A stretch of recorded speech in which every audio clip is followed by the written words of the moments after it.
What's up, everyone? How are you all? Today we are back with another blazing Naruto story. What if Naruto gets female Xenomorph pregnant? If you enjoy, then please like, share, and do comments. The chamber breathed, not with air, but with something thicker, older, alive. 6-year-old Naruto Uzumaki stood in the center of it, barefoot against a floor that pulsed faintly like the inside of a living heart. Before him loomed a creature that should not have existed, tall, skeletal, its obsidian body reflecting no light, its elongated skull crowned like a twisted monarch. It had no eyes, and yet it was looking straight at him. Naruto didn't flinch, didn't step back, didn't scream. The creature lowered itself, its massive frame folding with eerie grace until its faceless head hovered inches from the boy. A second jaw flexed behind rows of glass-like teeth, but it did not strike. Instead, something brushed against Naruto's mind. Soft, ancient, curious. Why does your heart remain still, little one? Naruto tilted his head as if the voice were simply another strange sound in a world that had never been kind to him. Because you didn't hurt me. His answer came without hesitation. No fear, no anger, just truth. They were going to, he added after a pause, glancing toward the dark tunnel behind him, the one that still echoed with distant screams long since swallowed by silence. You stopped them. The creature stilled. Something shifted in the air like the weight of centuries turning. Humans always ran, always fought, always hated, but this child. This one simply accepted. You are unlike the others. Naruto shrugged, hands slipping into his pockets as if he were bored rather than standing before a nightmare-given form. Maybe they're just stupid. For a moment nothing moved, then slowly the creature rose. Its tail curled behind it like a blade at rest as it turned toward the deeper tunnels, pausing only once. Come, Naruto didn't ask where, didn't question why, he just followed, and somewhere deep beneath Konoha, history quietly broke, 10 years later. The shadows welcomed him like family. Naruto moved through them without sound, without presence, less like a boy, more like a concept. A whisper that slipped between spaces. Above him the village lived in ignorance, laughing, talking, breathing, unaware of what had been growing beneath their feet. Naruto watched them from the darkness, his expression unreadable. His appearance had changed, no longer the bright, loud child they remembered. Now he stood tall, his body honed like a weapon, movements precise and controlled. His eyes. They were no longer human, black as void, with slitted silver pupils that shimmered faintly in the dark. A blindfold of dark cloth rested across his forehead, not to hide weakness, but to conceal something far worse, something that saw too much. He exhaled slowly, pulling his mask down as he stepped deeper into the underground. This was home, not the village. Not the people who whispered his name with quiet hatred. No, this was his world. The tunnels stretched endlessly, their walls alive with subtle motion. Shapes clung to ceilings, walls, shadows, silent sentinels of a growing empire. They did not attack him, they bowed, not out of fear, out of instinct, recognition. Naruto walked past them, his presence enough to still even the most violent among them. His bond with the queen had evolved into something far beyond understanding, something neither human nor creature. Not master, not ruler, something deeper. At the heart of the hive he stopped. Below him a vast cavern opened, filled with movement. Hundreds, no, thousands, different forms, different evolutions, each more dangerous than the last. Some larger, heavier, built for overwhelming force. Others lane, elongated shadows given claws. Naruto's gaze sharpened as he observed two massive figures clashing below. Their strikes were calculated, controlled, not a battle to kill but to improve, to adapt. A slow smile touched his lips. They're learning. Not just surviving, evolving just like him. He turned away. The time for observation was ending, the time for action had already begun 3 days later. The road stretched long and quiet beneath a pale sky. Naruto walked at the rear of the group, his posture relaxed, but his senses razor sharp. Ahead of him, Sasuke Uchiha moved with his usual cold focus, while Sakura Haruno kept close to their client, her eyes scanning nervously. At the front, Kakashi Hatake appeared disinterested, his book lazily held in one hand. To anyone watching, they were just a standard genin team on a simple mission. Naruto saw something else entirely, a distortion, a ripple in the world. His gaze drifted toward a puddle along the roadside, still, too still. The others walked past it without a second thought. Naruto didn't. His eyes narrowed slightly, head tilting as something beneath the illusion revealed itself, not through sight but through something far more primal. Two presences, hidden, waiting, predators. A faint smirk curved beneath his mask. Found you, he said nothing, did nothing, he simply kept walking, and waited, because for the first time since returning to the surface, Naruto wasn't the one being hunted. The attack came fast. Chains exploded from the ground, snapping toward Kakashi with lethal precision. Steel flashed, movement blurred, Sakura gasped, Sasuke reacted, but Naruto. Naruto vanished, not backward, not away, forward, into the moment. His hand caught one of the chains mid-strike, and for a fraction of a second, the world went silent. The two hidden shinobi froze as they looked at him, because the boy they had targeted, the one they thought was prey, was staring back at them with something inhuman behind his eyes and beneath the ground. Something answered, a low, distant tremor, like the earth itself had begun to breathe. Naruto's smile widened, slow, dark, inevitable. You shouldn't have come here. The ground cracked, something moved beneath it. Not one, not two, but many.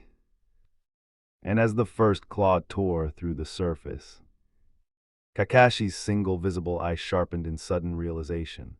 This wasn't an ambush, it was a release. The ground didn't just break, it opened. A jagged fracture tore across the earth beneath Team 7, splitting the road like a wound forced open from the inside. Dirt and stone erupted upward as something massive surged beneath the surface. Sakura screamed, Tazuna stumbled backward. Sasuke's hand flew to his kana. Kakashi moved, fast, precise, but even he hesitated for half a heartbeat, because this wasn't a normal ambush. Naruto stood still at the center of it all, his expression hidden behind the mask, but his presence unnaturally calm. Too calm. From the darkness below, something shifted. A claw, black, gleaming, wrong, pierced through the broken ground, then another, and another. Low, guttural sounds echoed upward, reverberating through bone rather than air. Kakashi's visible eye narrowed sharply. Naruto.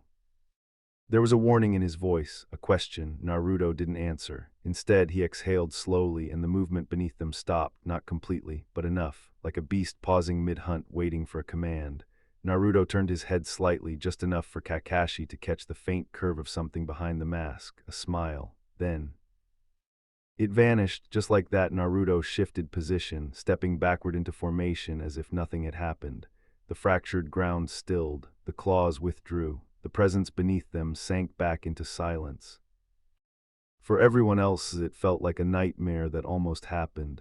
For Kakashi, it felt like something far worse. They kept moving. No one spoke. Sakura stayed close to Tazuna, her breathing uneven.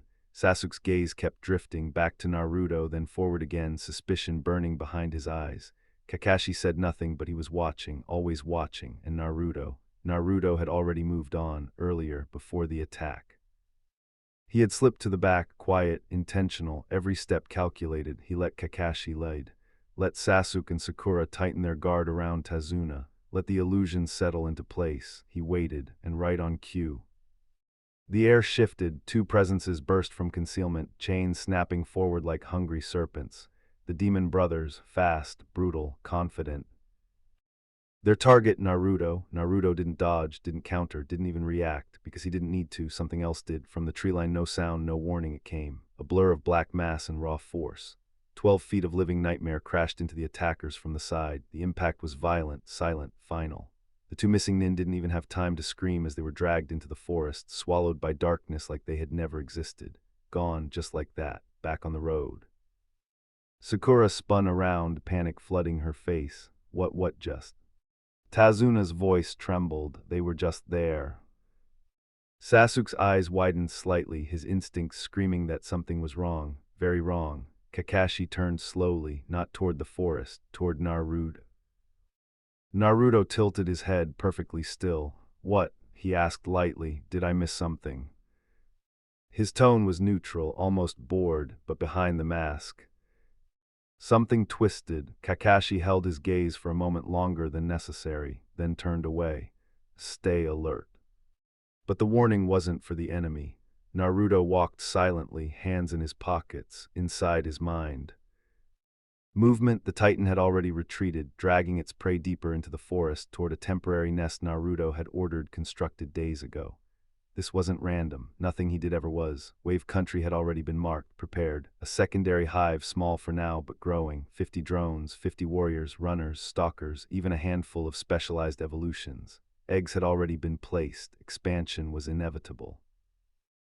Naruto's lips curved faintly beneath the mask. The world above is so unaware. Then he felt it, a presence, faint, distant, but there. Naruto's steps slowed by a fraction, not enough for the others to notice, but enough, someone's watching, not the crude killing intent of the demon brothers, something sharper, more controlled and unfamiliar.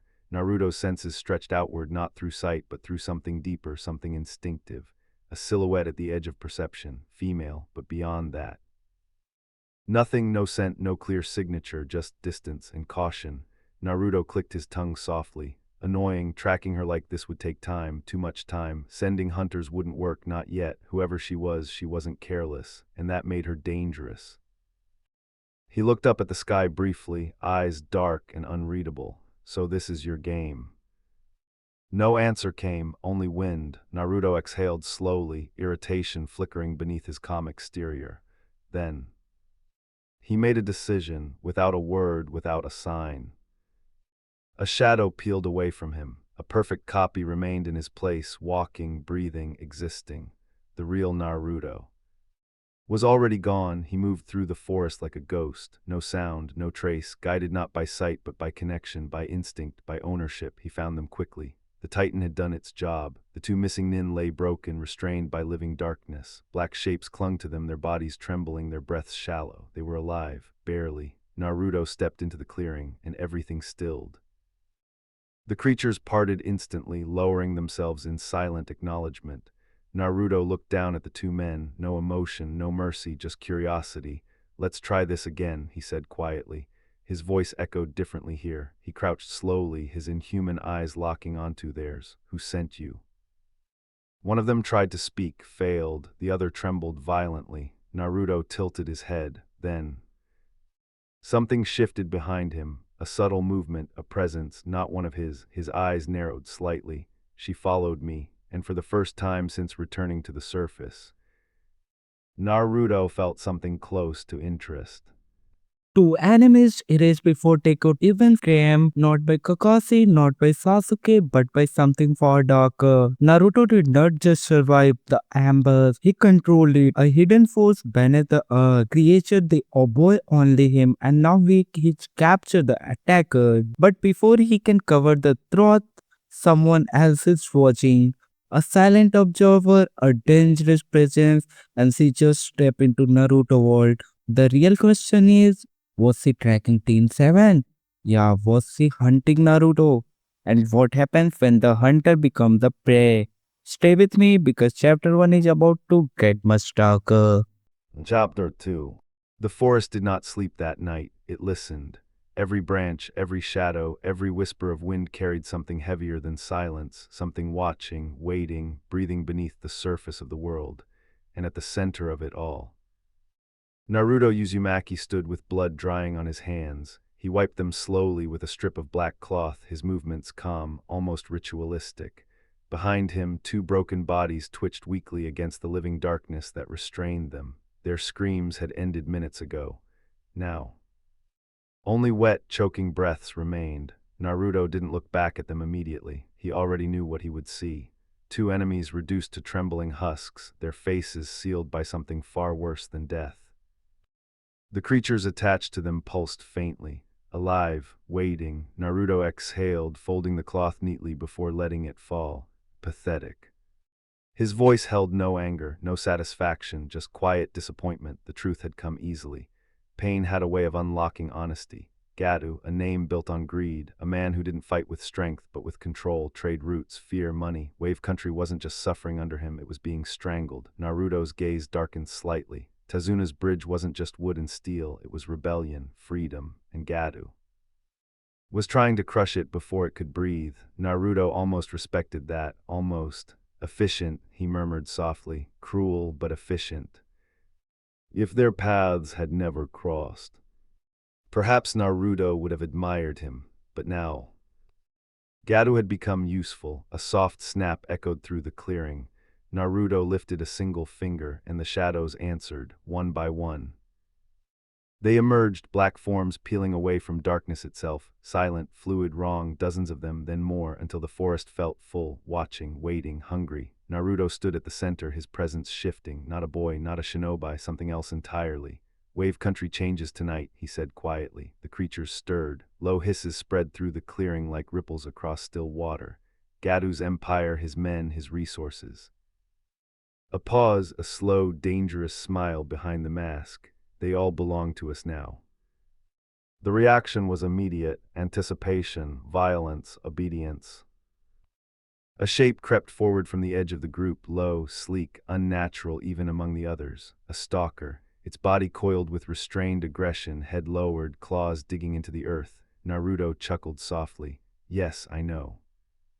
His voice dropped, almost amused. You're hungry. The creature hissed, tail flicking once. Naruto tilted his head, but not yet. A pause, then. If they refuse, you can have what's left. That was enough. The tension eased, but didn't disappear. It never did, then. Naruto felt it again, that presence, distant, careful, watching. His eyes narrowed slightly beneath the blindfold, still there. And closer, good, that meant she was curious. Curiosity made people careless. Naruto's lips curved faintly. Let's see how close you're willing to come. In 2 days, he continued calmly, as if nothing had changed. We take everything. The creatures lined in, listening. Gatu falls, his men become fuel, his world becomes ours. A low, collective sound answered him. Approval, hunger, devotion. Naruto's voice dropped to something colder, something older. This time, there won't be anyone left to stop us. A breath, a whisper, dismissed.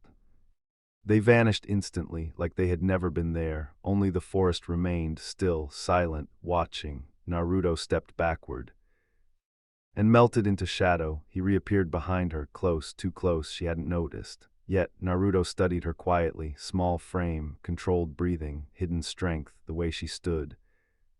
Balanced, ready, dangerous, his interest sharpened. So this is the one. He moved silently, closing the distance. One more step. One more. Snap, the sound echoed like a gunshot, too loud, too sudden. Her reaction was immediate. She spun fast, precise, leaping back as senbon flashed into her hands.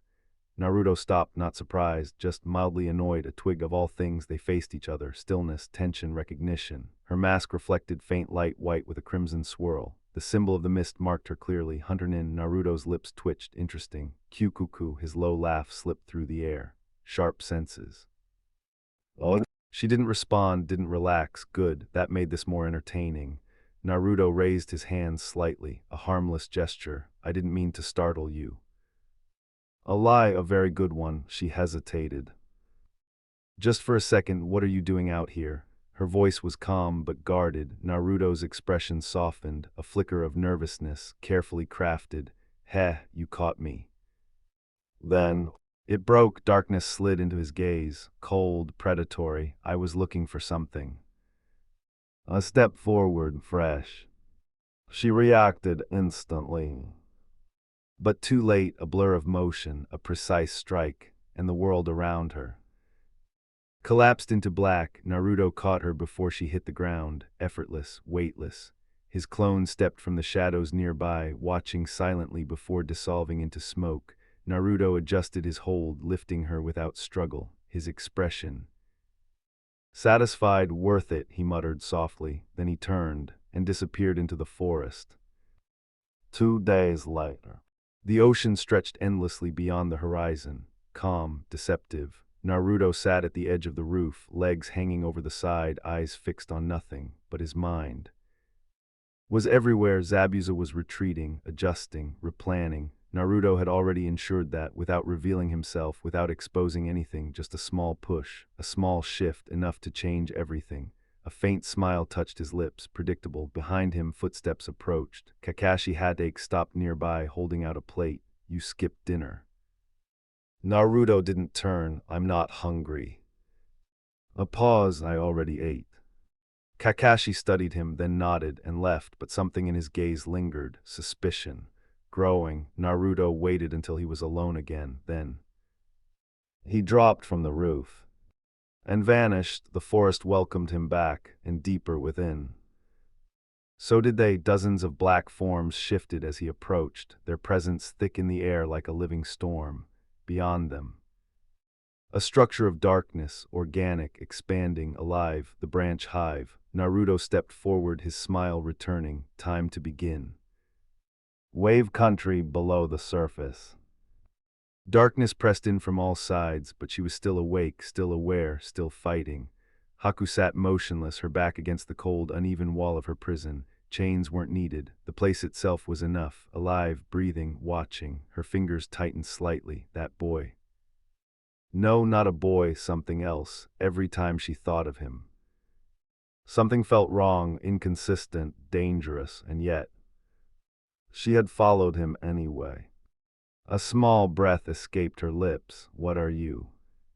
The darkness didn't answer, but somewhere something shifted. Listening, the darkness did not shift, it watched. Every breath Haku took felt measured, observed by something unseen, something patient. The cavern wasn't just a prison, it was a test, and she was already failing to understand the rules. Fear lingered in her chest, but so did something else, something far more dangerous. Safety. The memory of him, Naruto, twisted inside her thoughts like a blade that cut both ways. His presence had suffocated her. Yet in the same moment it had felt like standing behind an unbreakable wall, terrifying, absolute, protective. Haku's fingers tightened slightly against the cold ground. What are you? She whispered again, softer this time. The question wasn't meant for the darkness anymore, it was meant for him. And then a hiss, sharp, close. Haku's body tensed instantly, instincts snapping into place as her head turned toward the sound. From the shadows, it emerged slowly, deliberately. A towering figure stepped into the faint shaft of light falling from the tiny crack above. Its massive frame cast jagged shadows across the chamber walls, horns curving like weapons forged for war, its body armored in black that seemed to swallow light itself.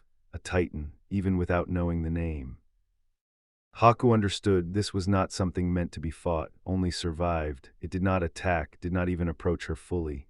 Instead, it lowered something to the ground, a bundle, carefully, almost respectfully.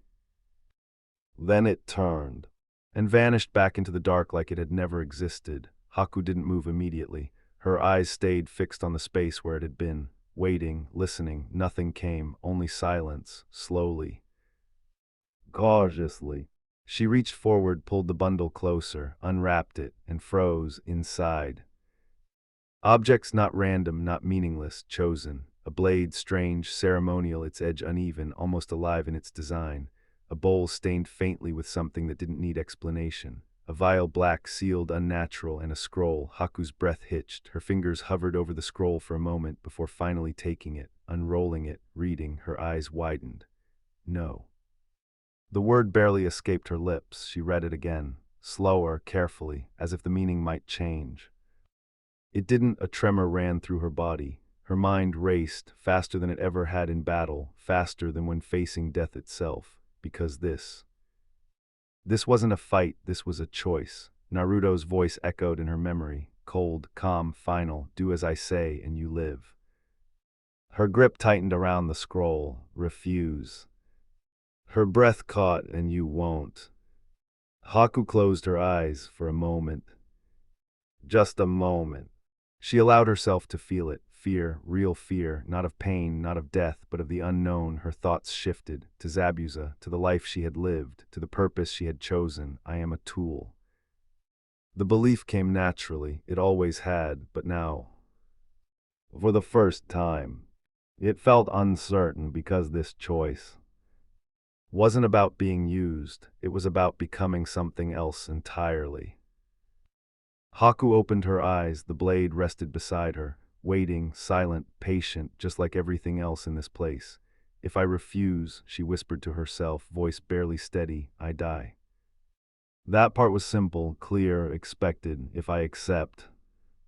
She looked down at the items again, at the bowl, the vial, the blade. Her reflection shimmered faintly across the curved surface of the metal. I don't know what I become. Silence answered her, but deep within the walls. Something shifted, listening, waiting. Haku's fingers slowly reached forward, wrapped around the handle of the blade. Cold, heavy, real, her hand trembled just once, then stilled. I was never meant to live freely anyway. The words were quiet but not weak. A slow breath left her lungs, and with it, hesitation. Then I'll choose the path that lets me keep existing. The blade lifted, light caught along its uneven edge, and Haku made her decision far above. Naruto stood still within the forest shadows, his eyes closed, sensing, waiting, then. A faint shift, a ripple through something deeper than sound, a connection forming, his lips curved, slow, satisfied, good. She had a choice, die as she watched or become she could not understand. Haku, loyal, broken, unwavering, stood the edge of her own fate and chose to step into the darkness. A ritual, a play, a transformation that even Naruto himself may not be able to control. And somewhere deep within the shadow, something answered her decision. The question is, did Haku just save her life? Yeah, did she create something far more dangerous than Naruto even intended? Stay with me because chapter 2 is about to take a terrifying turn. The night above Wave Country burned quietly, not with fire, but with consequence. Gatu's mansion stood in ruin, its walls torn apart, its secrets stripped bare. Wealth, power, control, all reduced to nothing more than resources waiting to be repurposed, and walking away from it. Naruto Uzumaki felt nothing but satisfaction.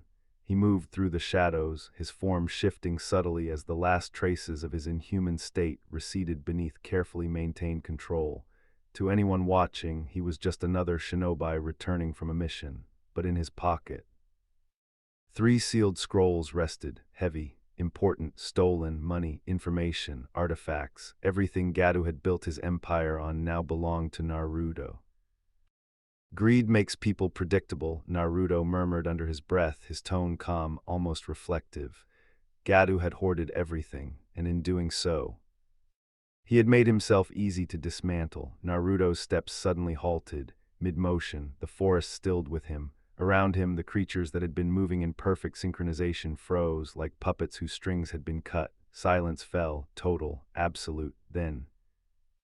Naruto's eyes unfocused, and something new entered his mind, a presence familiar.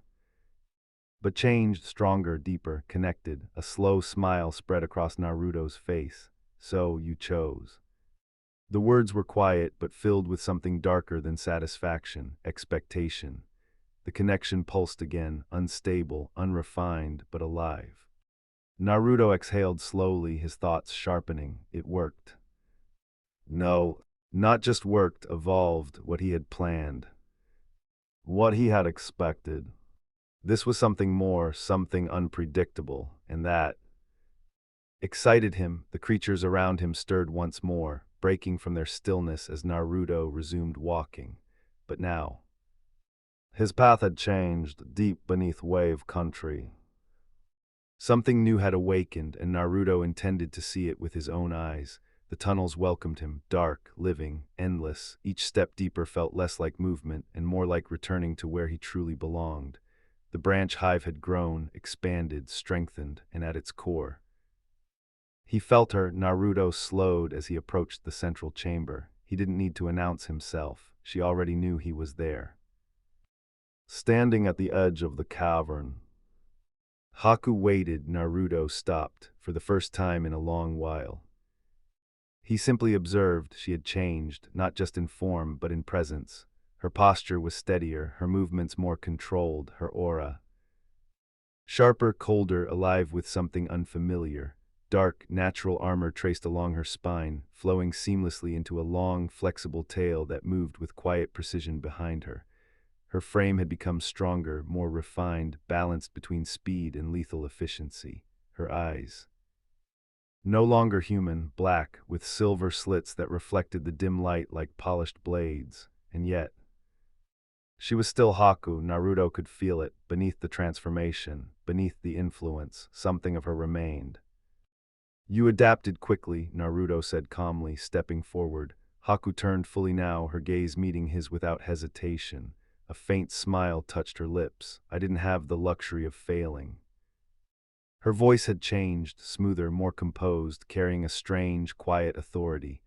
Naruto studied her carefully, not as a captor, not as a master, but as something closer to a creator observing his work. No, he replied, you didn't. A pause settled between them, not uncomfortable, not tense, just aware. Haku tilted her head slightly, studying him in return. There's something different, she said quietly. Naruto's eyes narrowed faintly. Of course there is. No, she shook her head once, not just in me. Her gaze sharpened in you.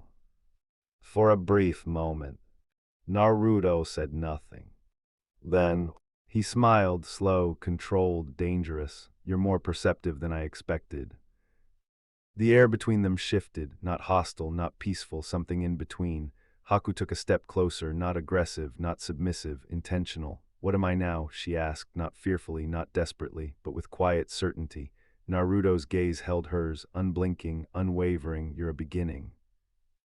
The answer hung in the air, heavy, unclear, but undeniably real. Haku's expression didn't change, but something in her eyes deepened. I see, she whispered, and in that moment, Naruto realized something. This wasn't just obedience. This wasn't just survival. She wasn't breaking. She was becoming. Naruto turned slightly, his attention shifting toward the deeper parts of the hive. Come, he said, a simple command, but not forced. Haku followed, without hesitation, behind them. The hive stirred, responding, acknowledging, because something had changed, not just in her, not just in Naruto, but in the balance of everything they were building. The realization lingered longer than Naruto expected. Haku wasn't just following him, she wasn't just adapting, she was thinking, and that made her dangerous. Naruto did not return to the hive immediately. Instead, he drifted back toward the surface, toward the fragile illusion of normalcy that Team 7 still clung to. Toward Tazuna's house, the moment he neared. Where the hell is Naruto, you idiot? Naruto stopped, silence followed, then he turned around without hesitation, without emotion. Not worth it.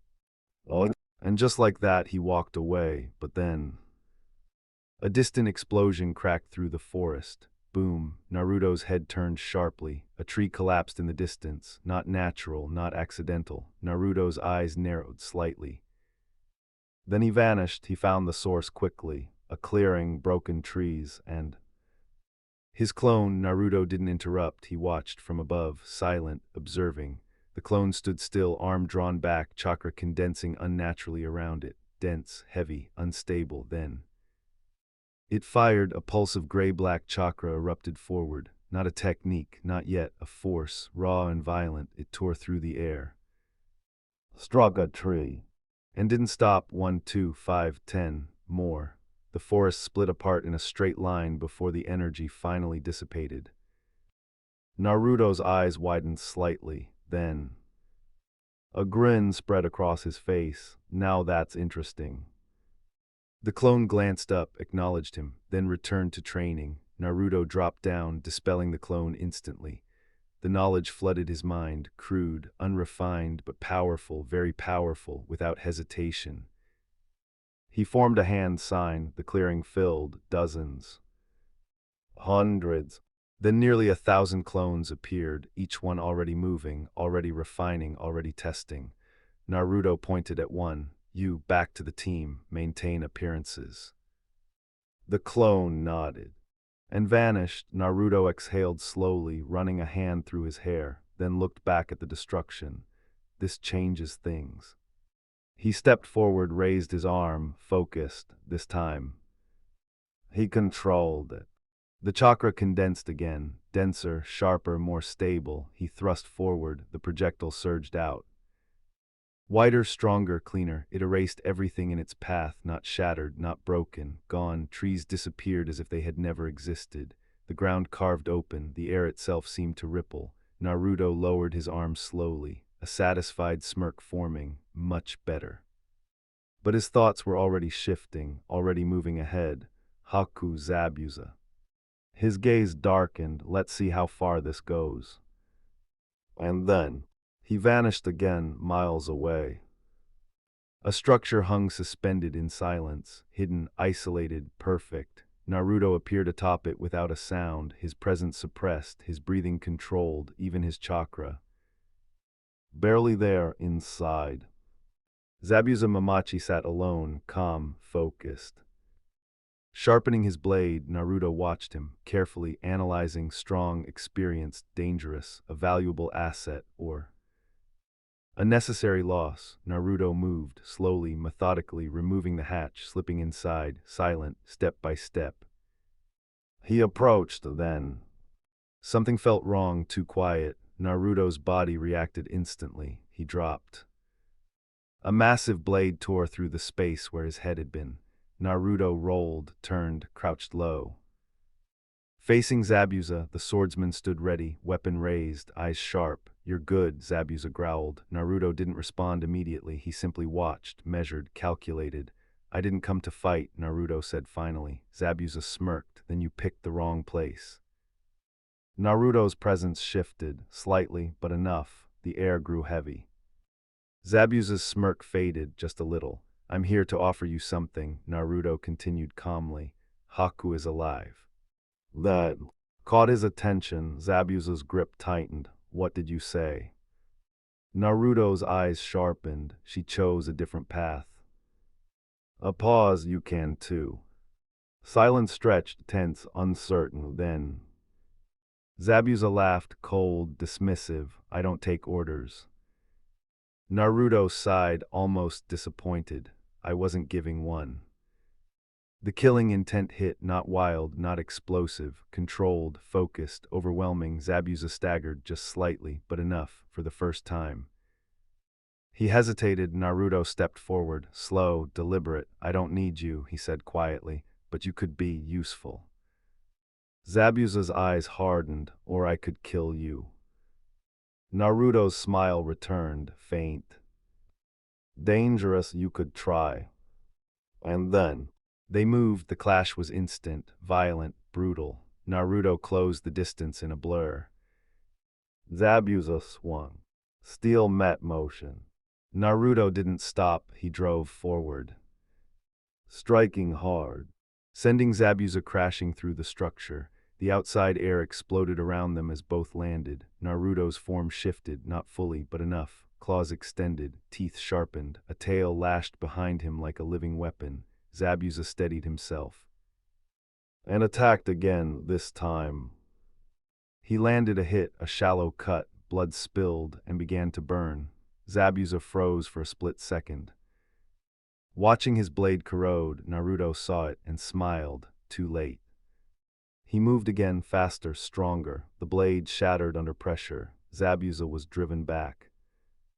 Overwhelmed, outmatched, and finally silenced. Naruto stood over him, breathing steady, unharmed. He crouched slightly, checking, alive, good, last chance, Naruto muttered, though the man couldn't hear him. A clone appeared beside him. Naruto stood, returning to his human form. "Take him," Naruto ordered. "Secure him, he decides later." The clone nodded and vanished with the unconscious swordsman. Naruto remained still for a moment, looking out into the distance. 5 days left. Gatu was gone. Haku had changed. Zabuza undecided, and the hive was growing. Naruto's expression darkened. "It's accelerating."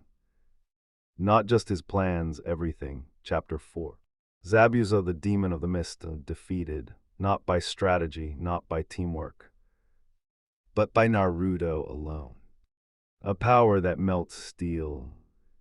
A presence that even legends hesitate to face.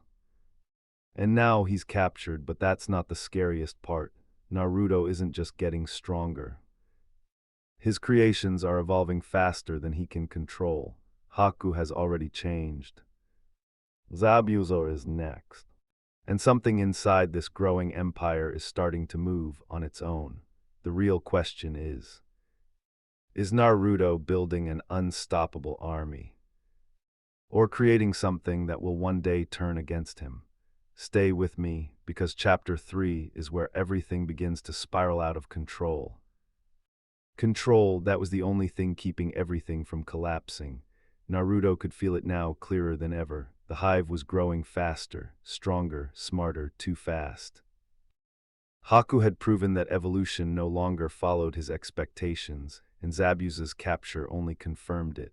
Things were no longer simply obeying, they were beginning to adapt, and Naruto was running out of time to decide whether he was leading this evolution or being carried by it. Konoha's gates stood tall, familiar, hollow. Naruto stepped through them alongside his team, his expression hidden, his presence muted beneath layers of control. He hated this place, not because it was weak, but because it pretended not to be. He said nothing as they walked, did nothing as they reported, and when they entered the Hawkage's office, Naruto waited, silent, still, detached. The moment dismissal came, Kakashi Hadake vanished without a word.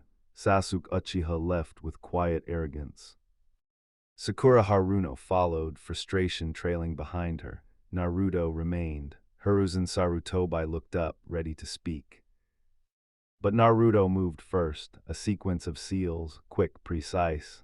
The room dimmed for a fraction of a second, then sealed itself. The shift was immediate. The warmth in Sarutobi's eyes vanished, replaced by something older, sharper, war-hardened. Report. Naruto's voice dropped, low, measured. The hawk is whispering to the snake again.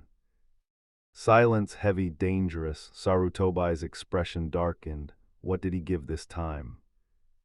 Naruto placed a scroll on the desk. Thick, sealed, damning, security rotations, patrol structures, internal vulnerabilities.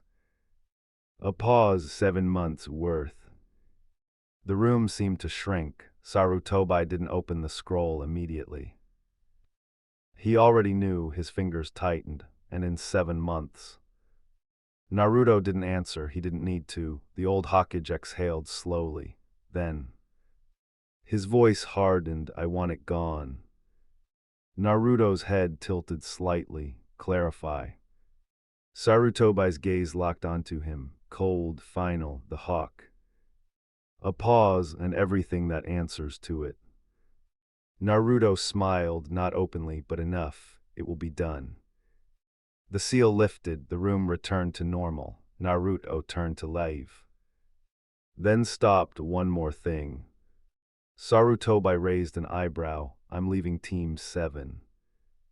That caught his attention. Reason. Naruto didn't hesitate. They're inefficient, a beat, and irrelevant. Sarutobi studied him for a long moment. Then, I'd finish this task first.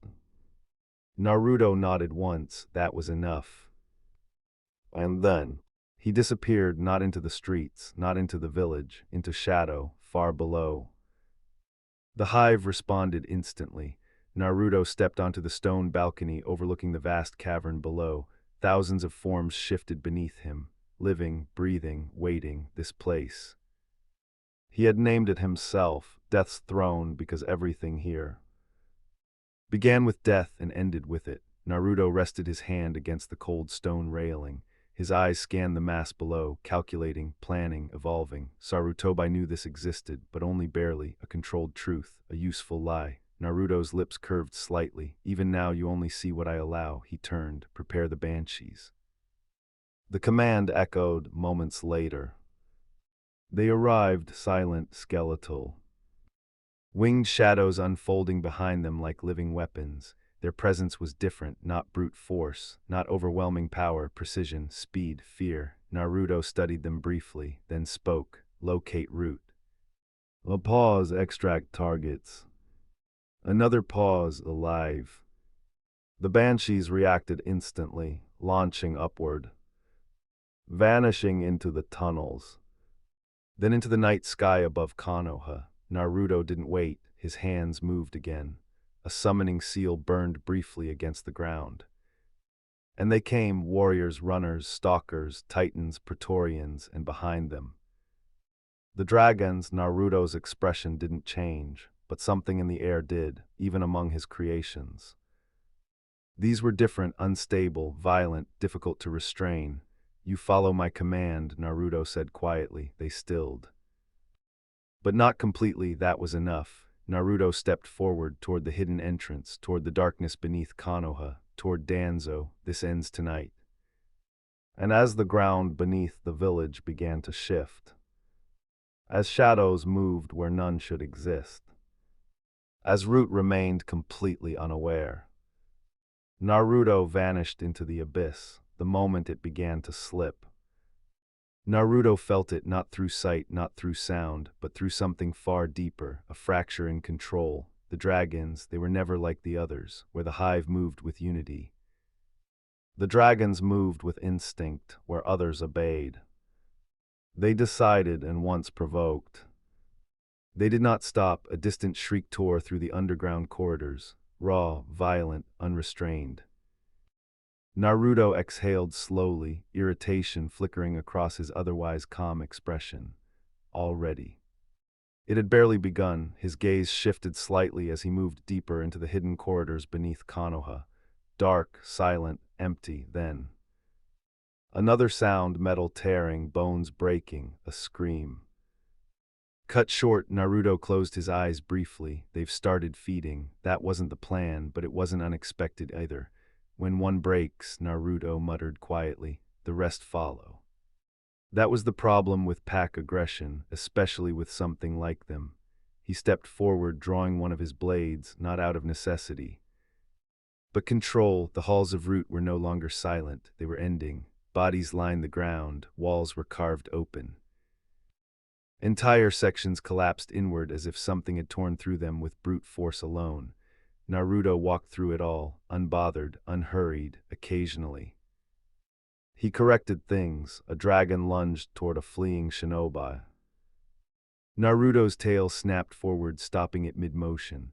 Alive, he said quietly. The creature froze, then lowered itself, reluctantly. Control, not dominance, not fully, but enough. Hours passed like seconds, or seconds stretched into hours. It didn't matter. By the time Naruto reached the deepest chamber, there was nothing left, no resistance, no survivors, no Root, only silence.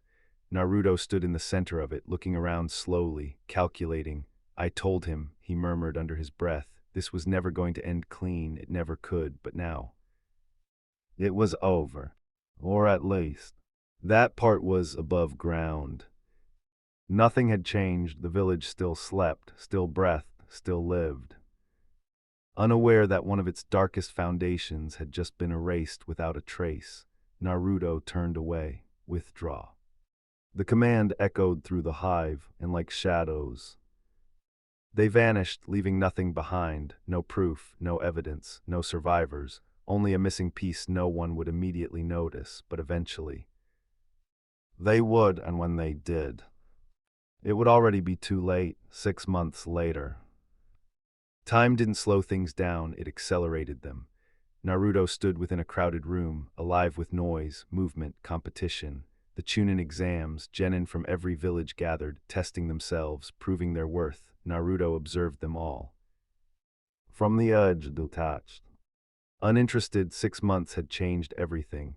The hive had grown, expanded, diversified, new forms, new functions, new possibilities, some born naturally, others created. Naruto's gaze remained still, but his thoughts moved. Kira had succeeded.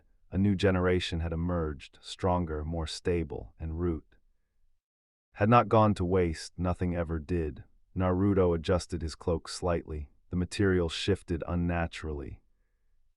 Adaptive, reinforced, alive with subtle enhancements drawn from foreign design. Not human, not entirely. Useful. He exhaled slowly. Then his attention shifted. The room reacted. Whispers spread. Eyes turned. Fear followed. A name. Uzumaki Naruto. Naruto didn't move, didn't respond, but he listened. A silver-haired genin flipped through information cards, speaking loudly enough for others to hear. Statistics, numbers, kills, missions. Each word added weight to the silence forming around Naruto. Some stepped back, others stared, some tried not to react at all. Across the room, Sasuke Uchiha watched him, not with fear, with something far more volatile. Naruto noticed and filed it away, easy to break. He stepped forward slightly, not enough to draw attention, but enough to shift pressure. Fear spread faster. Good, that made things easier. Then Smoke, a presence heavy, dominating. Ibiki Morino entered the room. The atmosphere changed instantly, but Naruto didn't care. He took a seat, leaned back, feet resting casually, unbothered, unchallenged, because none of this mattered. Not really, Naruto already knew the structure, the rules, the outcomes, and more importantly, the loopholes. His eyes drifted slightly, unfocused. The second phase. That's where it would begin, not an exam, a hunt, and Naruto smiled faintly. Chapter 5. Root is gone, not exposed, not defeated, erased without a trace.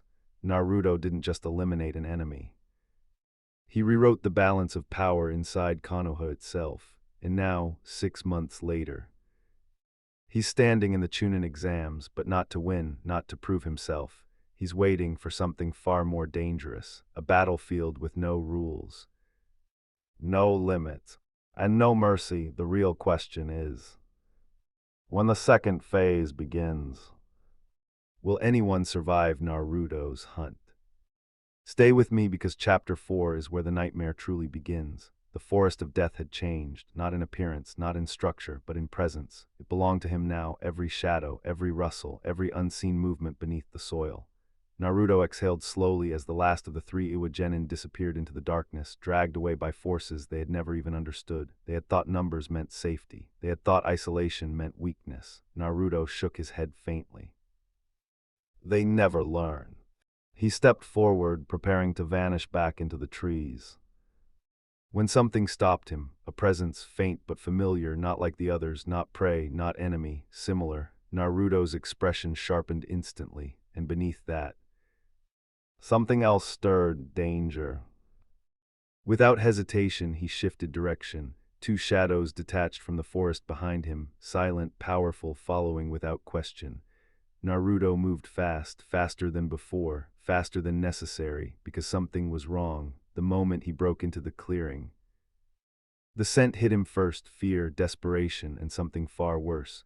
Naruto stopped, his eyes darkened. A kunoichi, blonde, restrained, vulnerable, struggled weakly against her bindings. Two shinobi stood over her, laughing, careless, confident. Naruto didn't think, didn't analyze, didn't hesitate. Something inside him snapped. A low hiss escaped his throat as his body shifted, not fully, but enough. Dark armor traced his spine, claws extended, his presence dropped.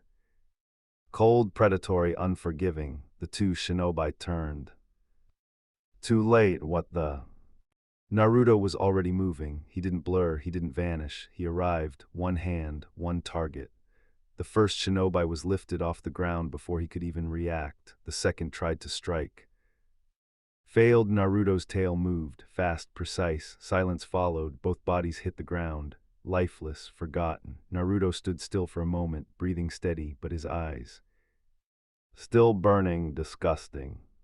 The shadows behind him receded, unneeded. Naruto turned, approached the kunoichi slowly. She flinched, tried to move, couldn't. Naruto crouched slightly, one claw carefully cut through her restraints, then he stepped back, gave her space. She didn't run, not immediately. Confusion replaced fear. Why? Her voice trembled. Naruto didn't answer. He simply removed his cloak and dropped it over her shoulders, a simple gesture, unexpected. He turned to leave. Wait. Naruto paused just slightly. Your name, she said quietly. A moment passed. Naruto. He didn't hide it, didn't mask it. Yujido, she replied softly. Silence lingered between them, then. Can I come with you? Naruto exhaled slowly, irritated, but not enough to refuse. Stay close, he said simply. That was all. Yujido nodded quickly, falling in step behind him. Naruto didn't look back, but he knew what she was, the presence inside her. Another container, interesting, useful, but not now, for now. She was just someone who survived. Naruto leapt into the trees. Yujido followed, and the hunt resumed. Hours passed, then more. Teams disappeared, quietly. Efficiently. Naruto didn't rush, didn't overextend, but even then, something felt off. Too many variables, too many interruptions, and above it all, something watching, unseen, unnoticed, even by him. 4 days later. Naruto stood still, arms crossed, expression dark, annoying. Despite everything. Despite the hunt. Despite his control. Too many had survived, the exam had continued, the system had adapted, and now. He was here, the preliminaries. Naruto exhaled sharply, running a hand through his hair. His blindfold returned, his presence restrained, but his irritation unhidden around him. Genin gathered, tension filled the air. Naruto didn't care, he had failed one objective, and that did not sit well with him. Next time, he muttered quietly, his gaze shifted slightly. Yujito was gone, sent away earlier, safe for now. Naruto leaned back slightly, calm but inside. Something coiled tighter, waiting, because if the hunt couldn't continue outside, then it would continue here. The presence drew closer, not reckless, not careless, but deliberate. Naruto felt it now, clearer than before, watching him, measuring him, but he didn't turn, didn't search, didn't react, because something else had already begun. Uzumaki Naruto versus Yakashi Kabuto. The name echoed across the arena. Low, heavy, final. Naruto stepped forward without hesitation, calm, unbothered, across from him. Kabuto Yakashi adjusted his glasses, a faint smile resting on his face, but behind it, tension, calculation, uncertainty, because something about Naruto didn't make sense. Kabuto had been watching, observing, reporting, and yet nothing added up. The mark on Naruto's body should have changed him, broken him, bound him. It hadn't. Naruto stood still as the proctor signaled the start. Begin. Kabuto moved first, fast, precise, deadly. Chakra formed around his hands. Scalpels invisible, lethal. He closed the distance instantly, struck. Naruto didn't block, didn't counter. He simply stepped. Kabuto's attack passed through empty space, and then Naruto moved, one strike. It didn't look powerful, didn't sound devastating, but the moment it landed, the air broke. Kabuto's body was launched across the arena, crashing into the wall with a force that cracked stone. Silence fell. Naruto lowered his arms slowly, expression unchanged, too slow. Oh. Kabuto coughed violently, blood spilling from his lips as he struggled to breathe. His vision blurred, his body not responding. What was that? Naruto stepped forward, unhurried, unstoppable. The air around him shifted again, darker, heavier. Even the spectators felt it. Fear, instinctive, unavoidable. Kabuto tried to stand, failed. Naruto stopped in front of him, looked down, disappointed. You're not worth the effort. A subtle movement. And something behind Naruto shifted. A tail. It moved faster than thought. Wrapping around Kabuto's arms, a sickening crack echoed. Kabuto screamed. Naruto didn't react, didn't flinch. He simply raised his arm. Chakra gathered, condensed, refined, this time. There was no restraint. Don't interrupt, Naruto said quietly. Not to Kabuto. To the entire arena. The intent behind those words froze even the proctor mid-step. Then Naruto struck. The impact didn't explode, didn't shatter, it erased. Kabuto's body collapsed into nothing beyond the point of contact. Stone behind him disintegrated. The arena floor tore open, and for a moment, no one breathed. Naruto stood there, still, unmoving, then released what remained. Silence followed, thick, suffocating, around the arena. Genin stared in horror. Some stepped back, others couldn't move at all. Above, Gaara watched with something close to fascination, a smile forming, twisted, eager elsewhere. Orochimaru observed with narrowed eyes, not fear, not anger, interest, and at the highest seat. Hiruzen Sarutobi remained silent. Because he understood something the others did not. This wasn't a loss of control. This was Naruto. Holding back, winner, Uzumaki Naruto.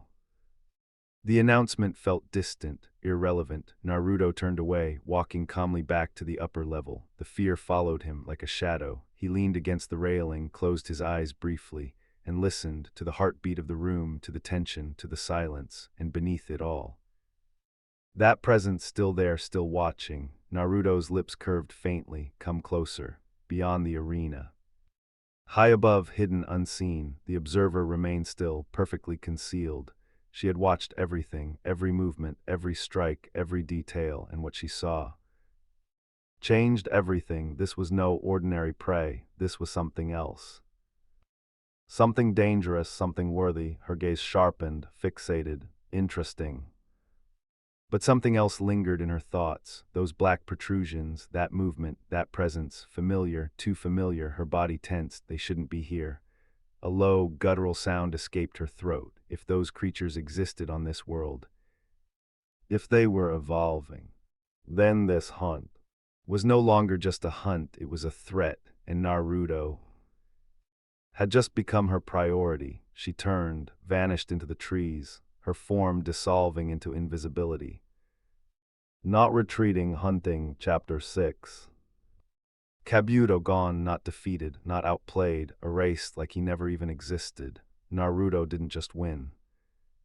He terrified everyone watching.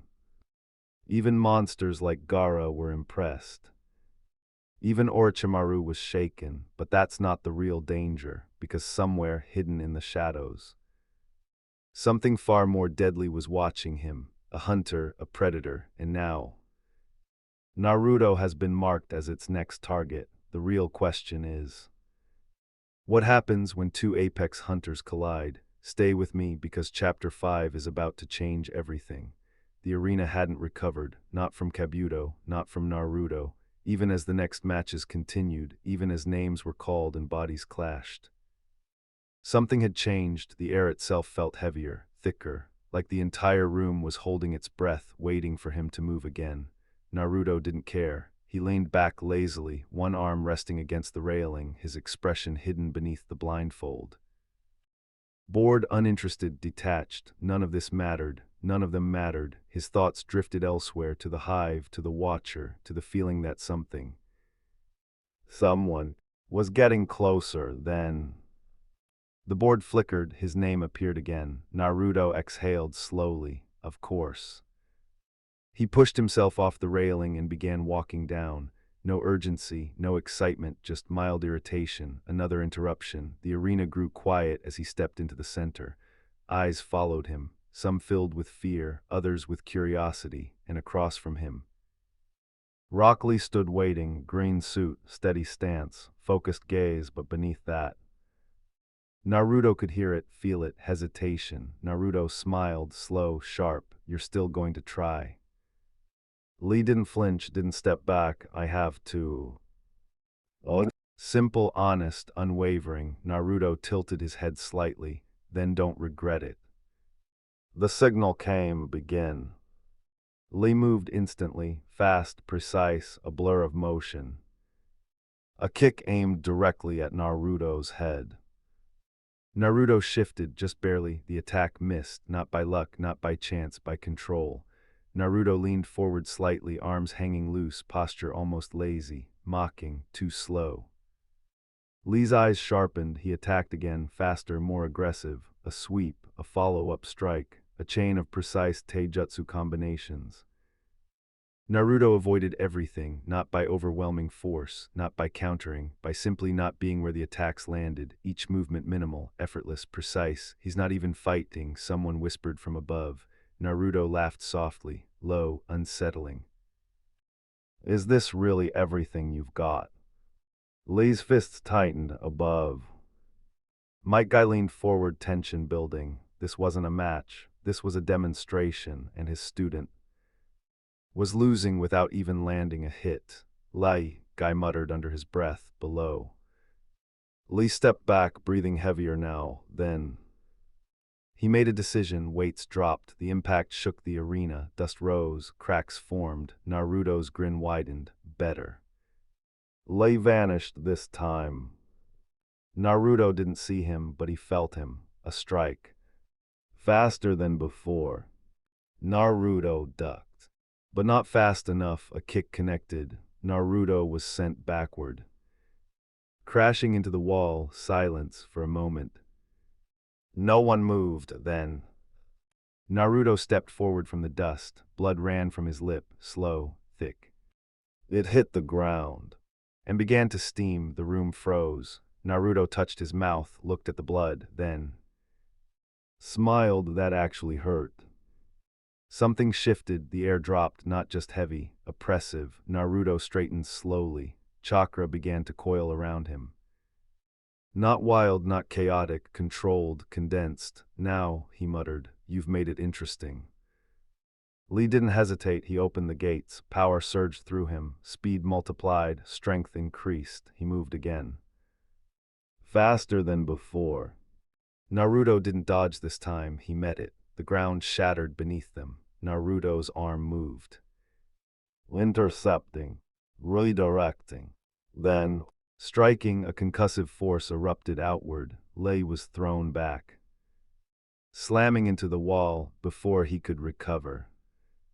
Naruto was already there, a strike. Another, a controlled burst of force with each movement. Not wild, not reckless, precise destruction. Lee hit the ground hard. Naruto stood over him, breathing steady, eyes cold. Stay down. Lee tried to rise, his body refused. The fight was over. Naruto turned away, walking calmly, as if nothing had happened, but behind him the arena remained silent because everyone had seen it. This wasn't strength, this was something else, something beyond them, and above. Hidden, watching, the unseen hunter narrowed her gaze. He adapts mid-fight. Not just reacting, not just surviving, evolving. Her grip tightened slightly. Perfect. The silence didn't break, it lingered, heavy, uncomfortable. W winner Uzumaki Naruto. The words barely held together. Even the proctor's voice carried hesitation now. Fear. Naruto didn't acknowledge it, didn't care. He turned, walked, passed by without a word. But his presence alone made the man flinch. By the time he reached the balcony, the tension followed him. Naruto leaned against the railing, still, silent. His hand rose slowly, clutching something small, a fang broken. His jaw tightened, teeth grinding slightly as irritation surfaced, sharp, controlled, but unmistakable. He hit me. Not hard, not enough to matter, but enough to register, enough to exist. Naruto exhaled through his nose, slow, measured, then. Footsteps. Naruto didn't turn, didn't need to. He already knew. What do you want? His voice cut through the air, flat, cold. Behind him. Sasuke Uchiha Sakura Haruno, Sai, and Kakashi Hadake stood at a cautious distance. No one spoke at first, then. Sasuke stepped forward. I want that power. Direct, demanding, entitled. Naruto closed his eyes briefly. Of course you do. He turned slowly. You think power is something you can take. A faint tilt of his head, something you deserve. Sasuke's grip tightened around his weapon. I'll surpass you. Naruto laughed, soft, mocking. You can't even understand what you're looking at. The words hit harder than any strike. Sasuke moved, fast, angry. Naruto didn't. A blur. On shift. Sasuke's body slammed into the wall. The impact cracked stone. A shadow curled around his throat. Naruto's tail, lifting, restricting, controlling. The air grew tight. Sakura gasped, but didn't move. Sai's hand stopped her before she could. Don't.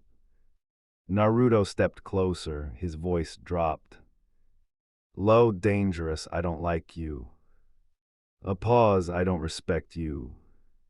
Another, and I will never bow to you. The pressure tightened. Sasuke struggled, but couldn't break free. Naruto's eyes burned. Understand that.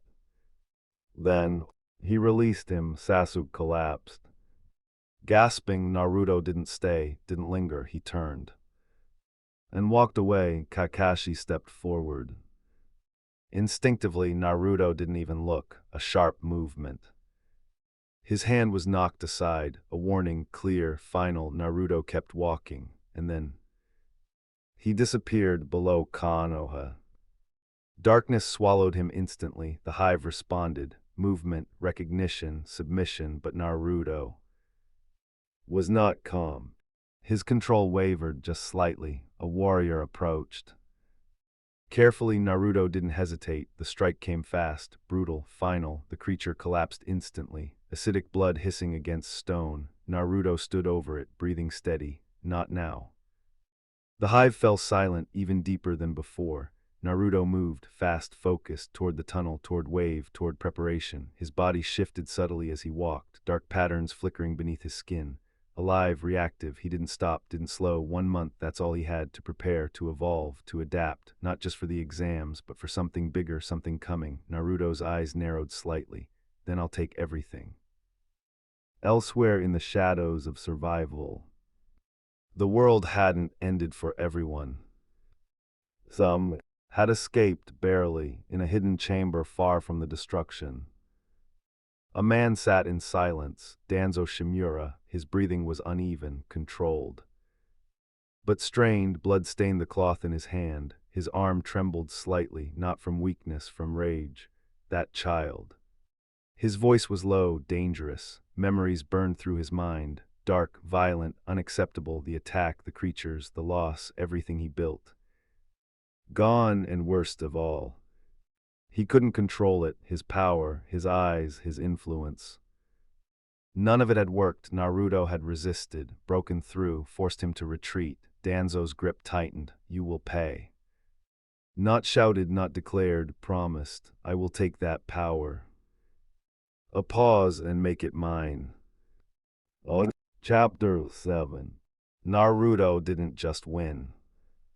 He lost control, not in battle, but in something far more dangerous, his restraint. He crushed Lei, humiliated Sasuke, and then disappeared into the darkness where even his own creations fear him.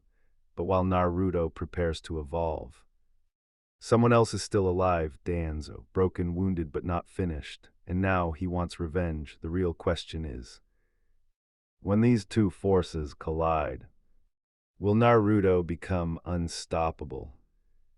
Or will he finally face someone willing to destroy everything to stop him? Stay with me, because Chapter 6 is where the real war begins. Time had not been wasted, it had been consumed.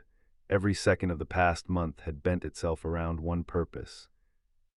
Growth, not just power, not just numbers, but evolution. Naruto stood at the center of it all, calm, focused, patient. There were things he could have done, threats he could have eliminated. A hunter stalking his world, watching him. But Naruto chose not to act, not yet, because instinct told him something important. This wasn't the time for reckless conflict. There was a war coming, and Naruto would not divide his attention. So the hunter lived, for now, instead. He trained. The mark placed upon him had changed things, not in the way it was meant to, but enough. Naruto had pushed it further, deeper, beyond its original purpose. He didn't submit to it, didn't bend to it, he adapted it. Dark energy flowed through him differently now, refined, controlled. His techniques evolved alongside it.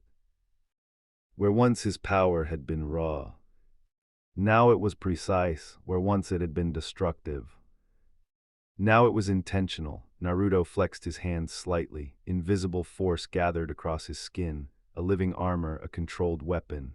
Better. But even that wasn't enough, because Naruto wasn't alone anymore. The hive had changed. His allies had changed, and beside him, two presences rested, one steady, one growing. Naruto's gaze lowered slightly. Haku, not sleeping peacefully, but adapting even in rest, her breathing slow, controlled. The change within her hadn't stopped, it had only begun. Naruto reached out briefly, brushing a strand of hair away from her face. You're stabilizing faster than expected. Not a concern, but something to watch. Because if she continued, she wouldn't just follow him, she would stand beside him, and that changed everything. Naruto closed his eyes briefly, allowing himself a moment, because when he opened them, it would begin again, the arena final stage. The world above hadn't slowed either. The Chunin exams had reached their peak. Crowds gathered, voices rose, expectations built, and at the center of it, Naruto returned this time. He didn't hide, he stood taller, larger, more imposing, the moment he appeared. The reaction spread instantly. Fear, recognition, silence. Naruto didn't acknowledge it. He simply stepped forward, took his place, waited, then. The call came, Uzumaki Naruto versus Sasuke Uchiha. Naruto smiled, slow, certain. Finally. Across the arena. Sasuke Uchiha stood ready, anger burned in his eyes, frustration, pride, desperation. Naruto could see all of it, and none of it impressed him. The signal was given. Sasuke moved first, fast, aggressive. Naruto didn't step back, didn't evade. He intercepted. A knee to the gut, a strike to the back, clean, efficient. Sasuke hit the ground hard. Naruto stood over him, still chasing something you don't understand. Sasuke snarled, attacked again, this time. Weapons, fire, speed. Naruto didn't move, the attack struck. And stopped, invisible force rippled around him. Unbroken, untouched, Sasuke's expression shifted, confusion, then. Fear. Naruto stepped forward, slow, unstoppable. You think power is something you can reach. A blade formed in his hand. Energy extending from it. Crackling, unstable, but you don't even know what it costs. The strike came fast, too fast. Sasuke didn't block, didn't react. He was already hit. Pain exploded through him. Naruto didn't stop. Another strike, then another, each one precise, controlled, measured, not to kill, to break. Sasuke staggered, falling back. Naruto closed the distance. Do you even understand your brother? The words cut deeper than the blade. Sasuke froze, just for a moment. That was enough. Naruto struck again. Pinning him in place, not killing him, making a point. Naruto leaned slightly closer, his voice low, cold. You hate something you never tried to understand. Sasuke's vision blurred. Naruto stepped back. The fight was already over. Sasuke collapsed, unconscious. Silence followed. Naruto turned, walked away, as if nothing had happened, but the arena would not forget. Above. Temari watched him, not with fear, but something else, something uncertain. Naruto noticed and smiled faintly, because even now, even here, the game was still moving forward. The shift had already begun, subtle, invisible, unnoticed by everyone. Except Naruto, from his position above the arena, he didn't watch the match, not really.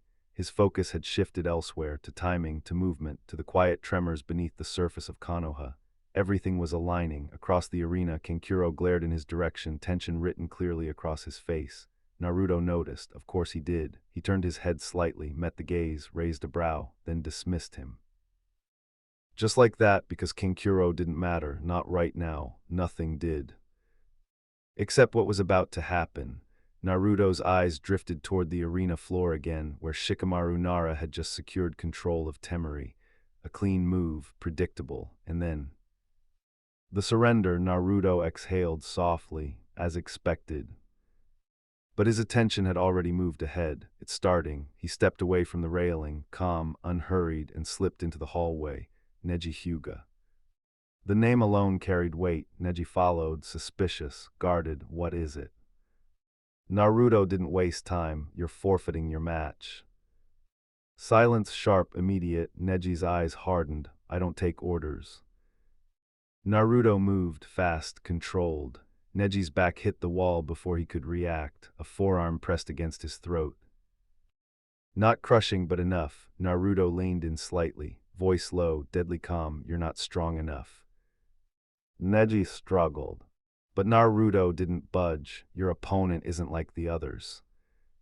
A pause. Your techniques won't matter.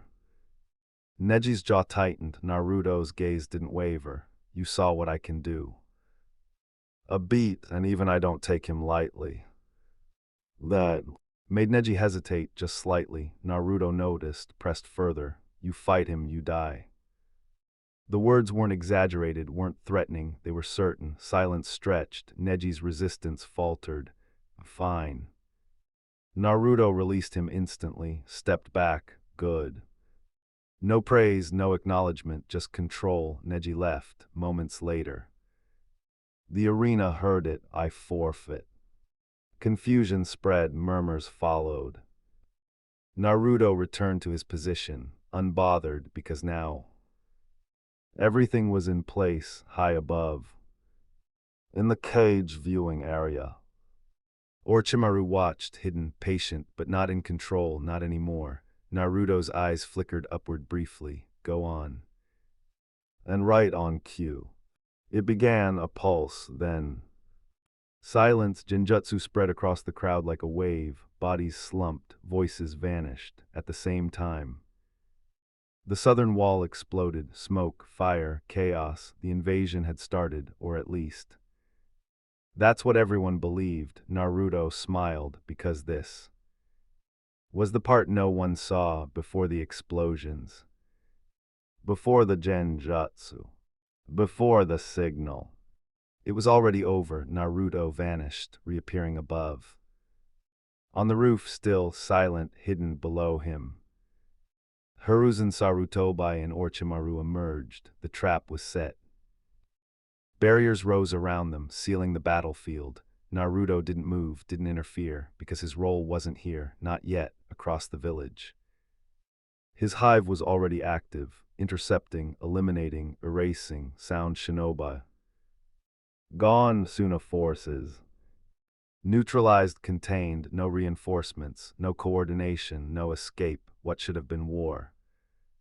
Had become isolation. Naruto lay still against the rooftop, perfectly hidden, watching, waiting. Now, he whispered, because the real battle was about to begin. Chapter 8. The invasion never happened, not really, while everyone saw chaos, explosions, panic. Naruto had already erased the enemy from the shadows. Sound shinobi, gone, Suna forces, neutralized. The entire war crushed before it could even begin, and now only one battlefield remains, the rooftop, where Orochimaru faces the third Hokage. But the real question is, if Naruto has already won the war, then what is he waiting for, and what happens when he finally decides to step in? Stay with me, because Chapter 7 is where legends fall and monsters rise. The rooftop had become a battlefield of legends, but Naruto was not part of it, not yet. He watched, hidden, still. Each clash between Hiruzen Sarutobi and Orochimaru shook the structure beneath them. Wood splintered, stone cracked, air burned with chakra. Naruto remained unmoving. But not untouched. More than once he had nearly been exposed. More than once the battlefield had come dangerously close to revealing him. Too risky. He shifted the moment opportunity appeared. He took it when the battlefield transformed. When ancient power reshaped the rooftop into a forest. Naruto vanished into it, no hesitation, no sound. The shadows welcomed him. His presence dimmed, faded, even his aura disappeared. He suppressed everything, even the instinct to fight, because this wasn't his battle, not yet, but that didn't mean he wouldn't interfere, because Naruto didn't need to dominate the battlefield. He only needed to change it, a moment, a mistake, an opening, and then he struck. A pulse of dark energy surged forward. Silent, invisible until it was, one of the resurrected figures. Gone, erased in an instant. Naruto didn't linger, didn't admire it. He moved again, closer, toward the true target. Orochimaru. Naruto's movements were precise, calculated, every step placed with intent, every breath controlled. You remember me.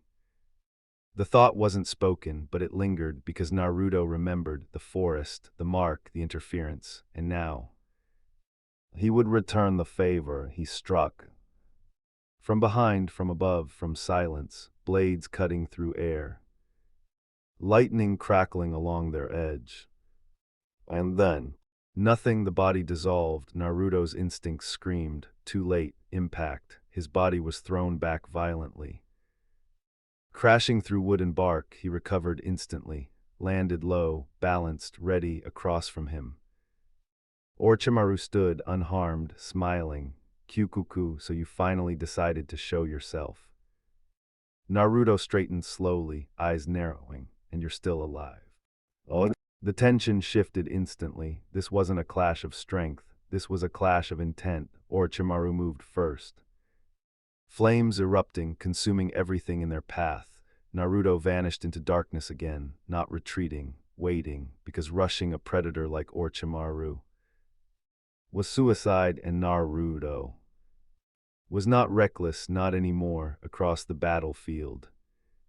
The Hawkage continued his fight, unaware, but not entirely. Something had changed, something unseen was interfering. Naruto watched from the shadows once more, waiting, because the moment hadn't come yet, but when it did, he would end it deep below the cost of control.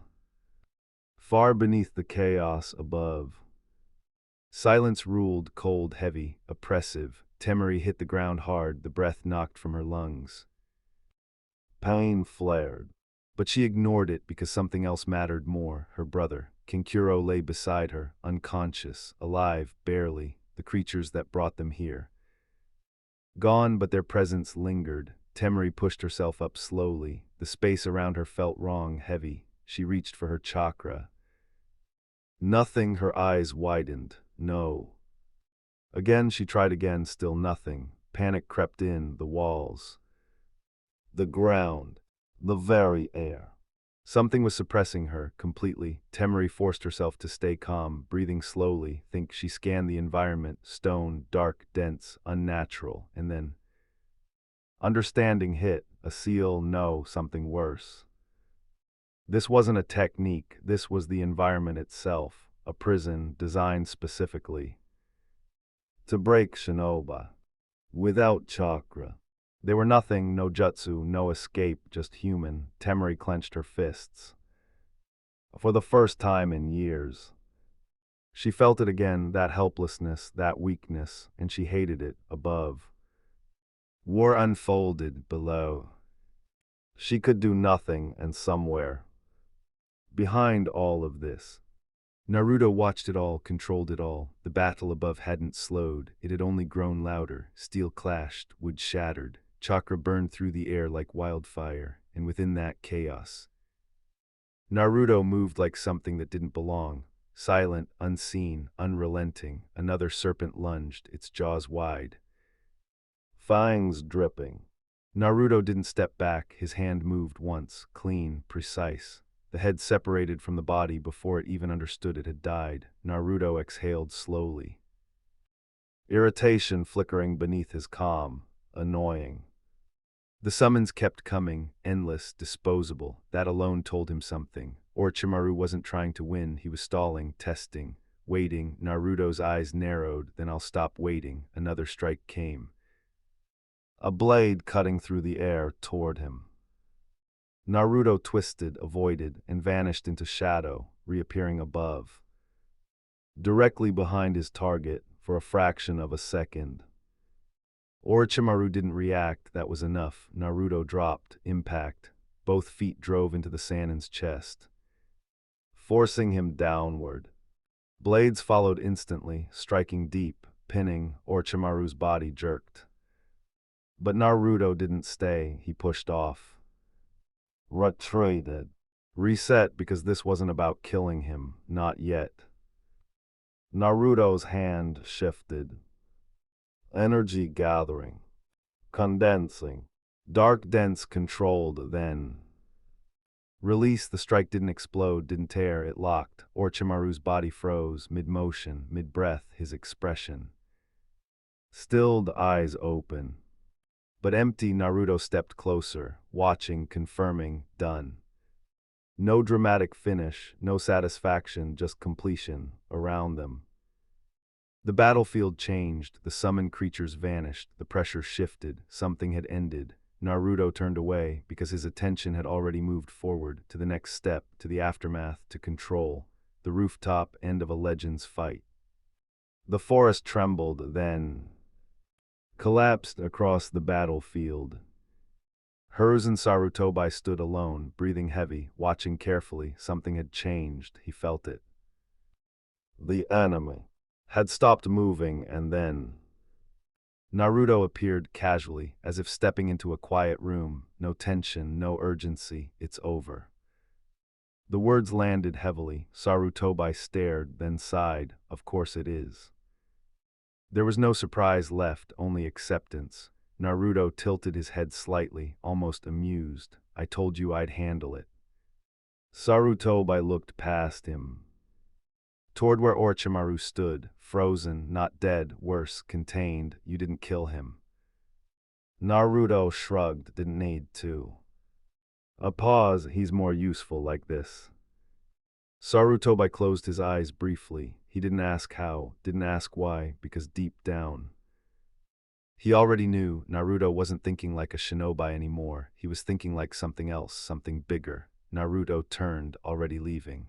Rest later. We'll talk. But before Sarutobi could respond, he was gone, below the reality of powerlessness. The underground air felt suffocating, heavy, still, unforgiving. Temari stirred first, her vision blurred, head aching, then reality hit. She couldn't move, her arms bound, her chakra gone, her breath quickened. What is this place? Beside her, Kenkuro remained unconscious, further away. Gaara hung suspended, not restrained like them, contained, sealed. Temari's eyes widened. Gaara. No response, no movement, for the first time. Fear truly settled in, because this wasn't a battlefield. It was a cage designed perfectly for shinobi, and it worked. The king returns to his domain. Naruto walked through the hive slowly, not rushed, not tense, just tired. The battle had ended. But his mind hadn't. It was still moving, still calculating, still building. A presence joined him, familiar, unusual. Naruto glanced down slightly. You again. The creature moved beside him, silent, loyal, different. Naruto exhaled, running a hand briefly through his hair. Not now. Even his own creations could feel it. The shift, something inside him was changing again, not violently, but steadily, like something growing beyond its limits. Naruto paused briefly, then continued forward because there was still more to do, more to prepare, more to control. Chapter 9.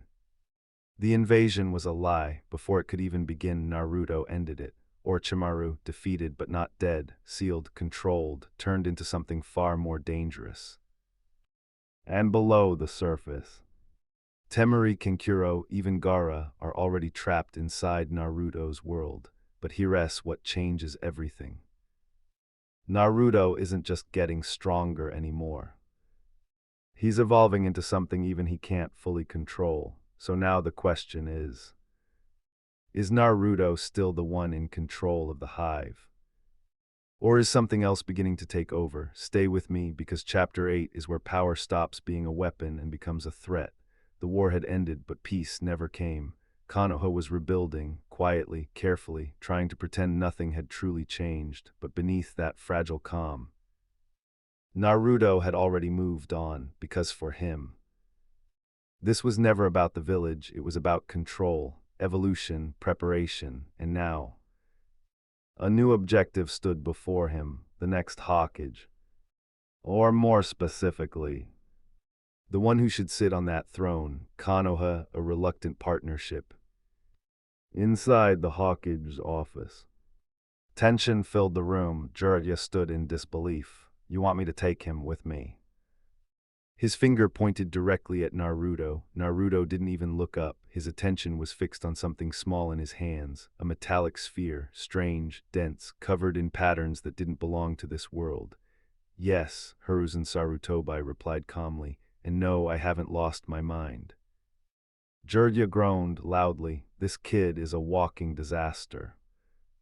Naruto flicked the sphere lightly, still not looking up. You're still talking.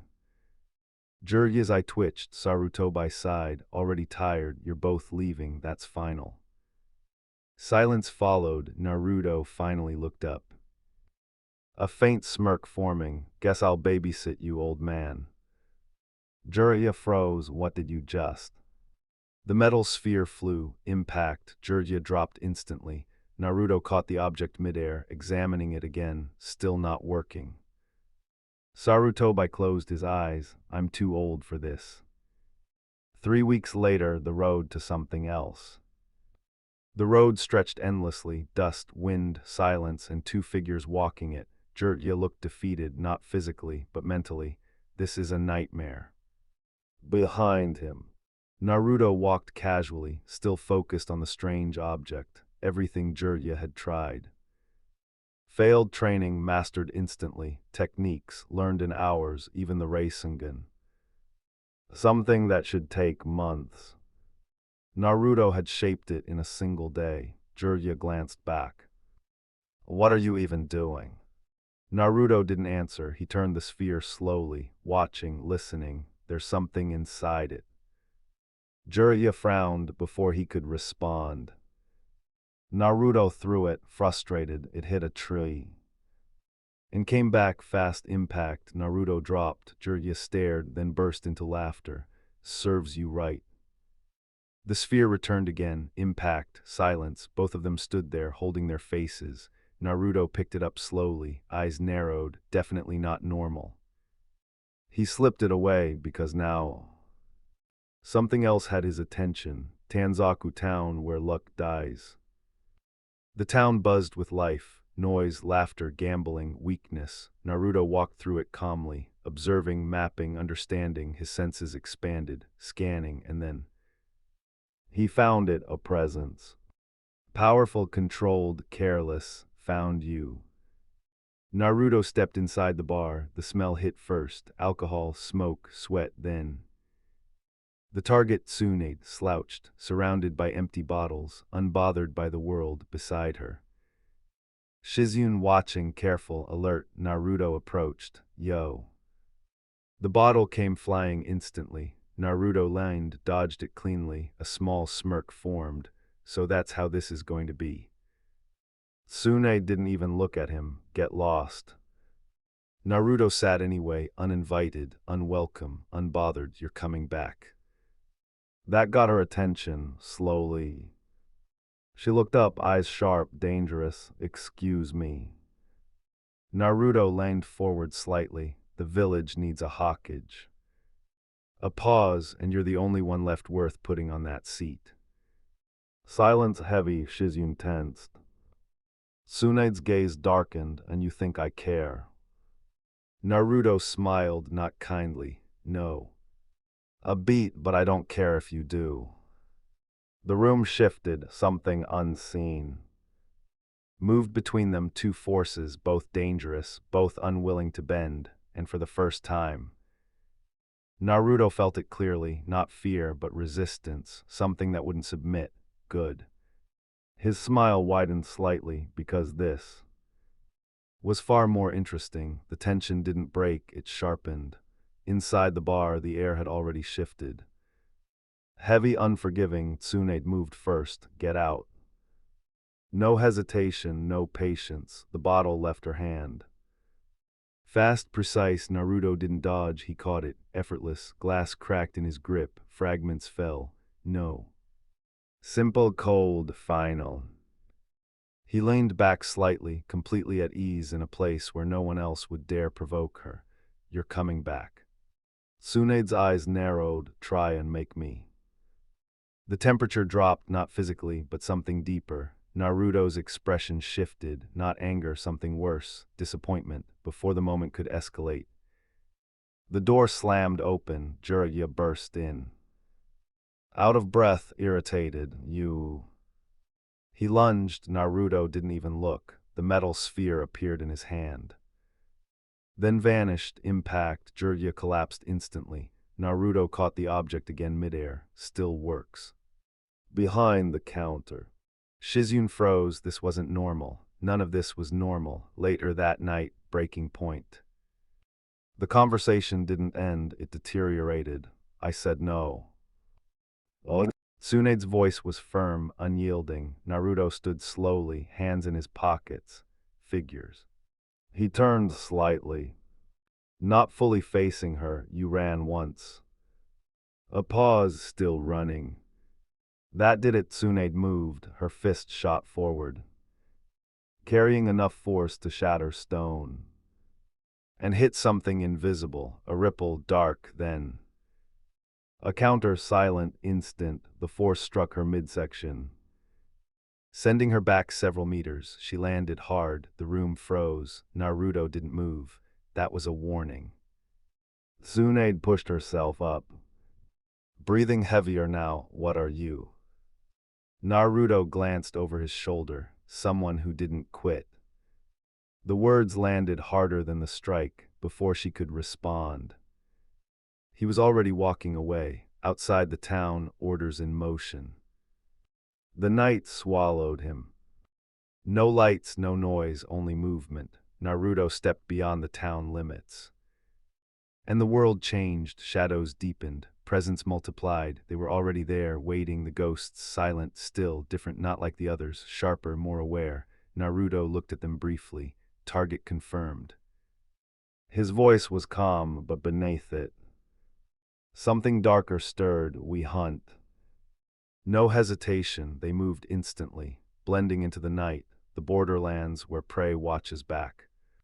Hours passed, the forest thinned. Grasslands stretched endlessly ahead, the air felt different, tense, charged. Naruto stopped, here. He crouched low, the others followed, perfect synchronization, then. He felt it, not chakra, not life, something else. Watching, hunting, Naruto's lips curled slightly. Found you. High above. On a branch.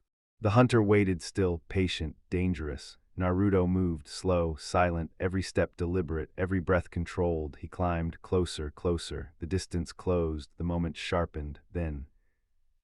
A sound, a small shift, too much weight. The branch creaked. The hunter turned instantly, eyes locking onto him. Recognition, challenge. Naruto didn't hesitate, he lunged. Darkness collided with instinct. Predator met something worse. Chapter. Naruto didn't just face a threat. He found something equal, after crushing the invasion, after controlling an entire battlefield. After bending even legends to his will. He finally met something that didn't fear him, didn't submit, didn't run, a hunter. Watching him, studying him, waiting, and when they finally clashed. For the first time. Naruto wasn't the only predator in the dark, so now the question is, can Naruto truly dominate something that hunts like him? Or has he finally met the one opponent he can't control?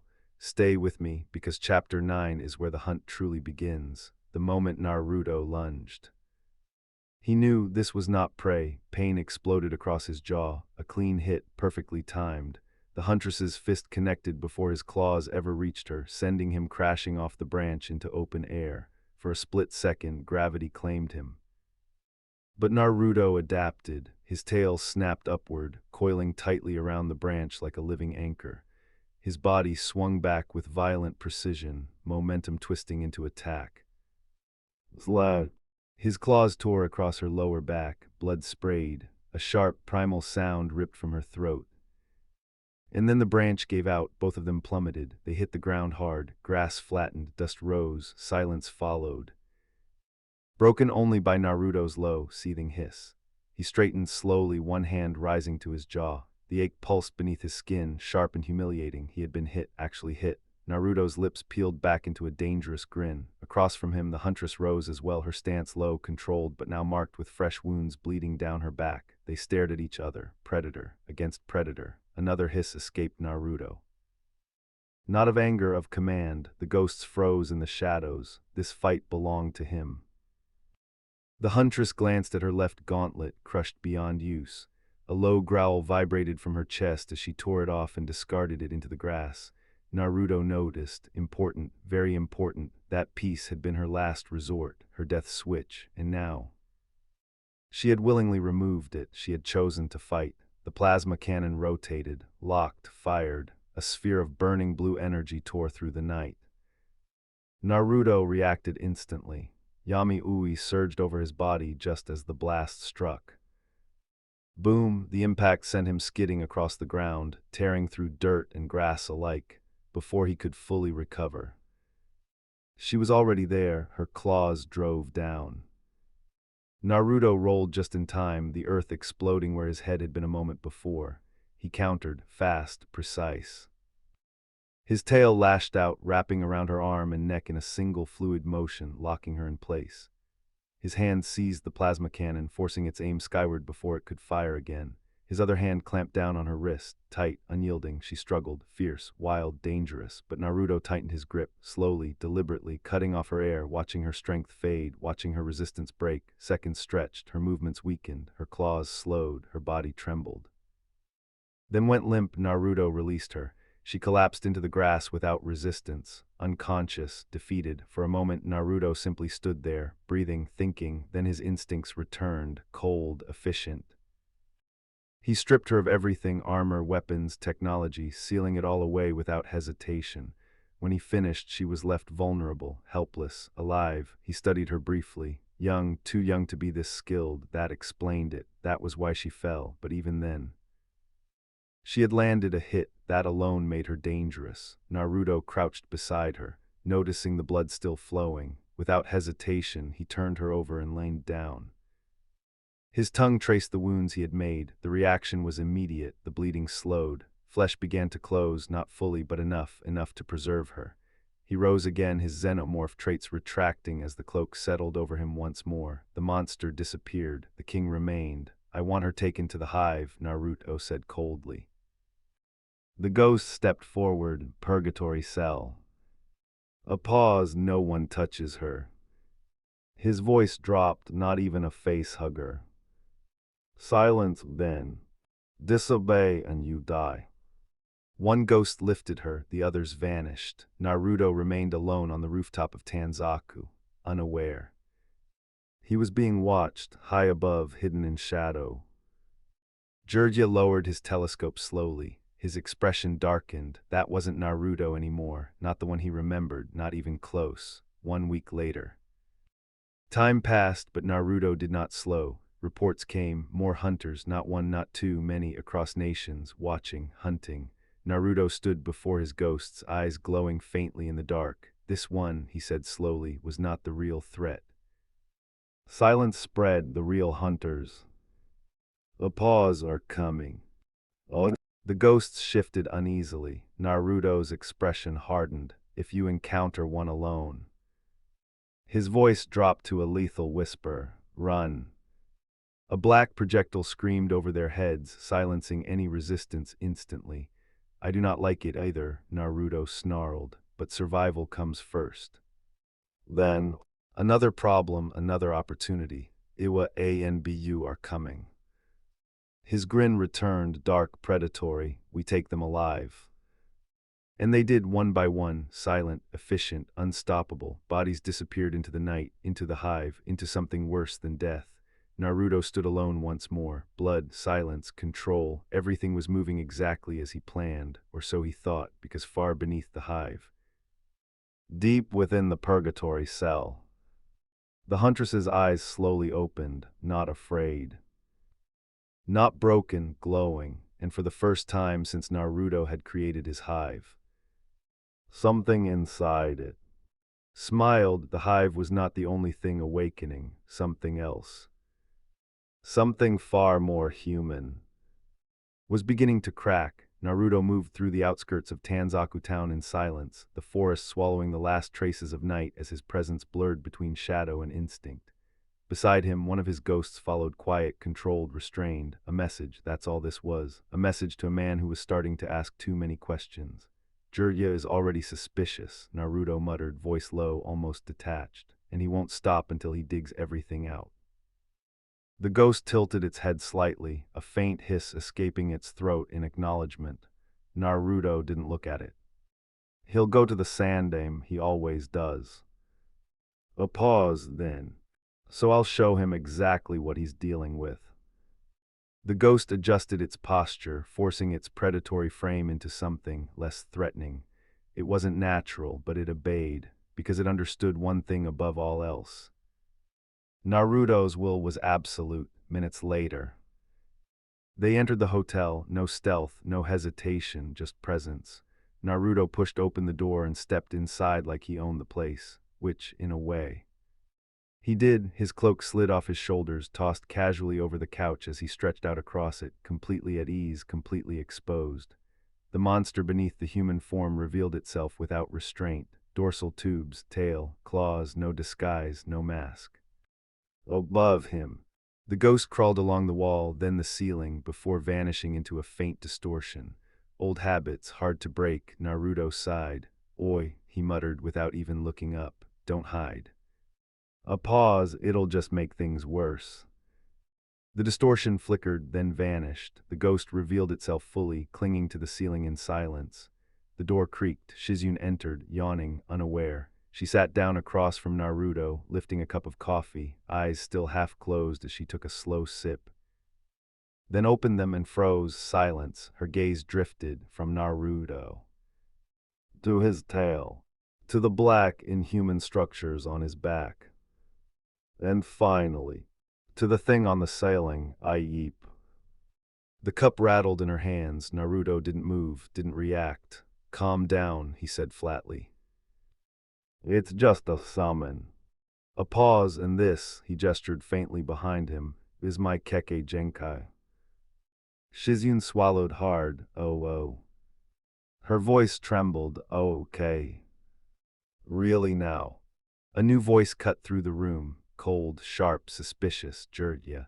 He stepped in through the window, fully composed now, no trace of the humiliation from earlier, no trace of the chaos Naruto had caused, only suspicion, only intent. I don't remember you having one, Naruto. Naruto's head tilted slightly, then slowly. He smiled, and how would you know? He asked softly. Jirya stepped forward, because I knew your parents. He stopped too late. Naruto vanished in a blur. He slammed Jirya into the wall, hard, got you. The words came out like a whisper, but they carried weight, pain. Something deeper, I already knew, Naruto continued, eyes gleaming with something far darker than anger. I knew who they were. A pause, and I knew who you were supposed to be. Jirya didn't move, didn't speak. Naruto leaned closer, and yet. His voice dropped, you left me. The room felt smaller, heavier. You and Tsunade were chosen as my godparents, Naruto continued, his grip tightening just slightly, and you both abandoned me. Jirya's expression faltered, just for a second. That was all Naruto needed. He threw him aside, like trash. Jirya hit the ground hard, breath knocked out of him, before he could recover. Naruto's foot pressed against his throat. Now do you understand? Naruto whispered, venom dripping from every word. Why I despise you. Silent. Godfather.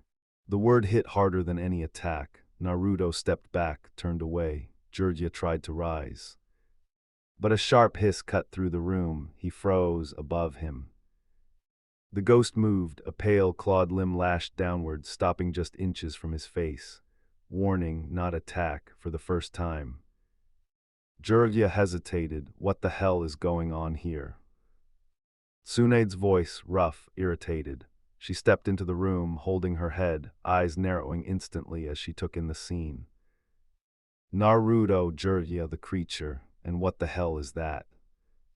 Naruto didn't even look at her. One of mine. The ghost hissed softly. Naruto hissed back. A silent exchange, a language no one else understood. Tsunade noticed, Jirya noticed, neither understood. Naruto exhaled slowly, trying, barely. To stay in control, my Keke Genka, he said, voice low, strained. It's something I earned. He turned slightly, enough for them to see his eyes. I went through something none of you would survive. A pause, this power isn't given. Shizune spoke carefully. Why would you stay like this? Naruto glanced at her for a moment. Something human flickered, then vanished, because I'm done being human. Silence, I was beaten every day. His voice was calm, too calm, starved. Ignored, hated, and now. A faint, hollow smile, I hate them back.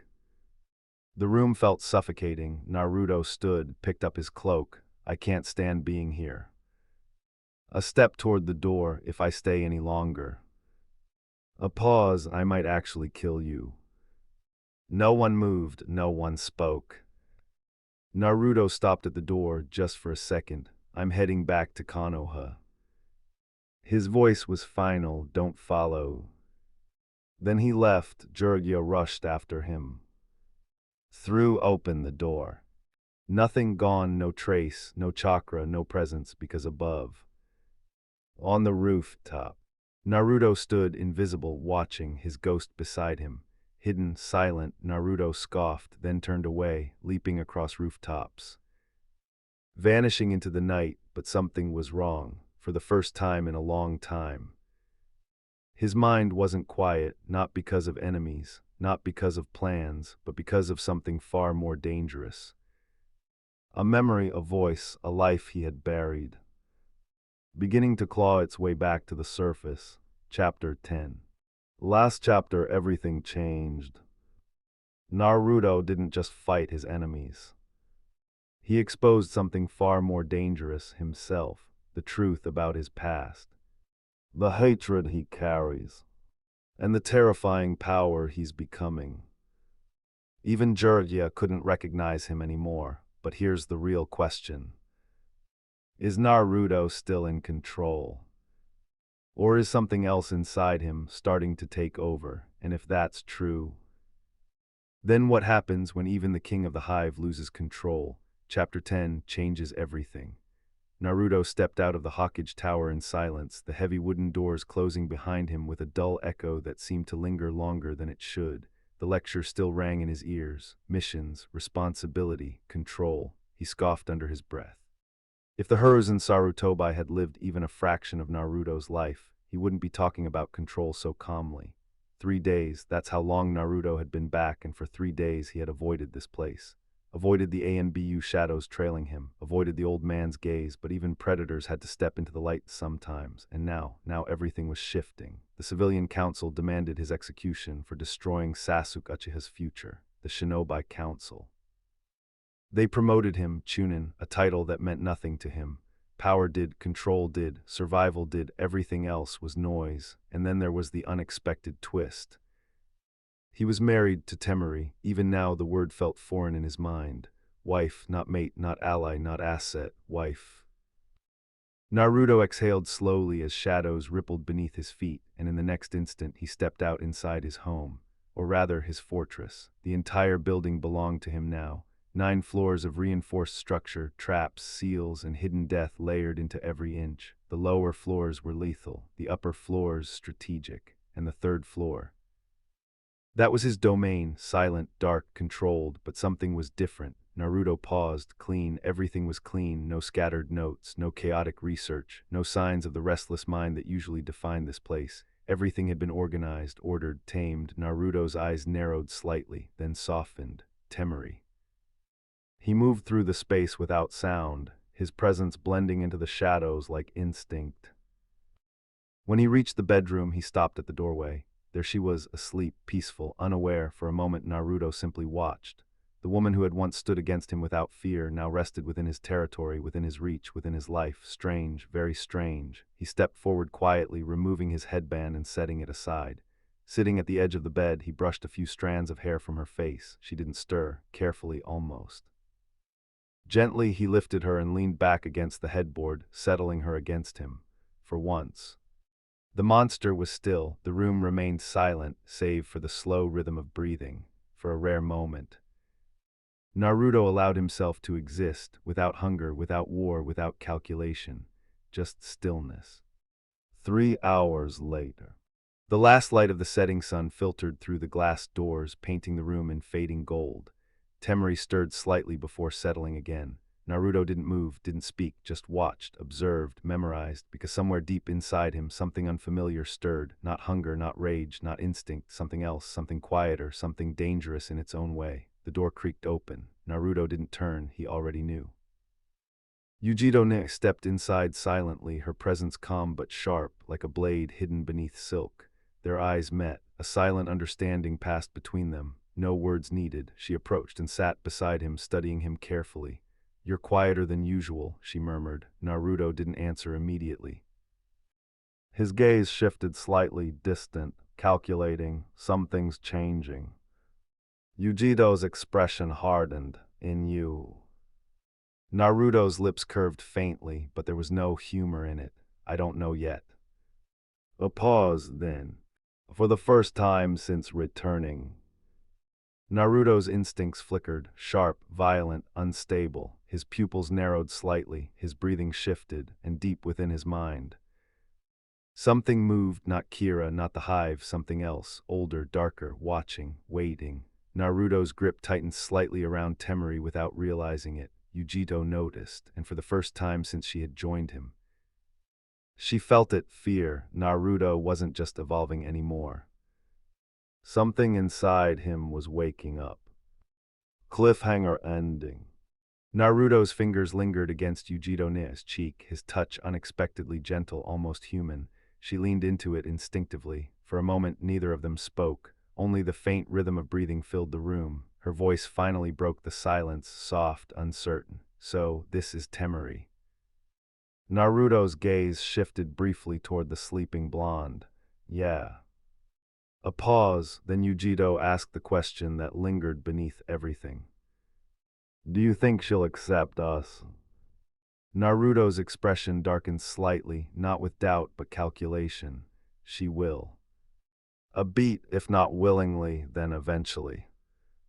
There was no cruelty in his tone, only certainty. That made it worse. He gently lowered Temari back onto the bed, pulling the covers over her with care that contrasted sharply with everything he had become. Then he turned and left. Yujito followed. The deeper levels of the structure pulsed with a quiet, living tension. This wasn't just a home, it was a kingdom, a nest, a war machine waiting. Naruto's arm slid around Yujito's waist as they moved through the dim corridors, her presence steady beside him. But his mind was elsewhere, still, watching. That feeling from before, it hadn't left, it had only buried itself deeper. Hours later. Silence, darkness, stillness. Naruto stood alone in his laboratory. The map spread across the table told a simple truth. He wasn't ready, not yet. Too little territory, too many unknowns. Too many enemies moving in the dark. His fingers tapped idly against the strange metal orb resting in his palm. It felt different, heavier, alive, watching him the way he watched the world. Report. A figure stepped out from the shadows. We've lost assets in wave. Naruto's hand stilled. Explain. Warrior's eggs gone. Silence then. The room shook, the table buckled under Naruto's grip as rage flooded through him. They don't just disappear. The answer came without hesitation. Danzo. The name hit like poison. Naruto's eyes narrowed, something feral rising behind them. Location. Possible movement near the Dark Lands. That made him pause, even now, even as he was becoming something beyond human. That place was different, wrong, dangerous. Prepare the hive. His voice dropped, cold, absolute. We move in 4 days. The figure vanished instantly. Silence returned, but something else moved. Naruto's hand twitched, and the metal orb snapped into his palm on its own. His eyes narrowed. That's new. The markings. Gone, completely erased, as if something inside it had awakened, just like him. Later. Naruto stepped into the main living area. Temari looked up from her scroll. Hey. He nodded, hey. She studied him carefully. You look off. Naruto didn't answer immediately, for once. He didn't have control over the truth. Something's changing. Temari frowned in you. Naruto's eyes darkened. Yeah. A long silence followed. The air between them shifted. Not hostile, not warm, something else. Uncertain and deep beneath it all. The shadow inside Naruto moved again, this time. It didn't stay still, the reflection didn't move with him, for a fraction of a second. It lagged, smiling just a little wider than it should. Naruto's eyes snapped open. The moment shattered, gone like it had never happened, but he felt it. Something was wrong, deep inside, watching, learning, waiting. I'm going to request a few weeks off from the Hiruzen Saruto by tomorrow, Naruto said after a moment, his tone steady again, too steady. A trip outside the village. Across from him, Temari raised an eyebrow. Business or pleasure? Naruto almost smirked. She was learning, both. A pause, but I'll be busy. Oh. Temri studied him carefully, then rolled up her scroll and moved closer without another word. A moment later, she sat beside him and gently pulled his head into her lap. Naruto blinked, surprised. Temri smiled faintly. What, can a wife spend time with her husband? He didn't answer, just relaxed for once. Her fingers ran through his hair slowly, calming something inside him that even the hive couldn't reach. But beneath that calm, the storm remained, Danzo, the dark lands, the missing hive, and that thing inside him, watching 2 days later. The sky stretched endlessly above them as Dracus tore through the clouds like a living shadow. Wind howled past. Far below, the world was nothing but distant shapes. Where are we going? Temari asked, leaning into him. Naruto's arm rested around her shoulders. See country first, supplies. A pause, then the real objective. Temari didn't miss the shift in his tone. What kind of objective? Naruto's eyes darkened. A parasite. A rat that refuses to die. Danzo. The name carried weight, cold, personal, dangerous. Temari said nothing for a moment, then gently rested her head against his shoulder. Don't lose control. Naruto exhaled slowly. I won't. But even as he said it, something inside him disagreed. The dark lands. The moment they landed, the world changed. The air itself felt wrong, heavy, dead, watching. Thick clouds choked the sky, turning day into a dim, lifeless twilight. The ground was nothing but black stone and ash. No life, no sound, no wind, too quiet. Naruto's instinct screamed. Stay close to Dracus, he said quietly. Temari nodded, but her grip tightened slightly around his arm, old fear resurfacing. Then something brushed her foot. She flinched instantly, clutching him. Naruto turned sharply.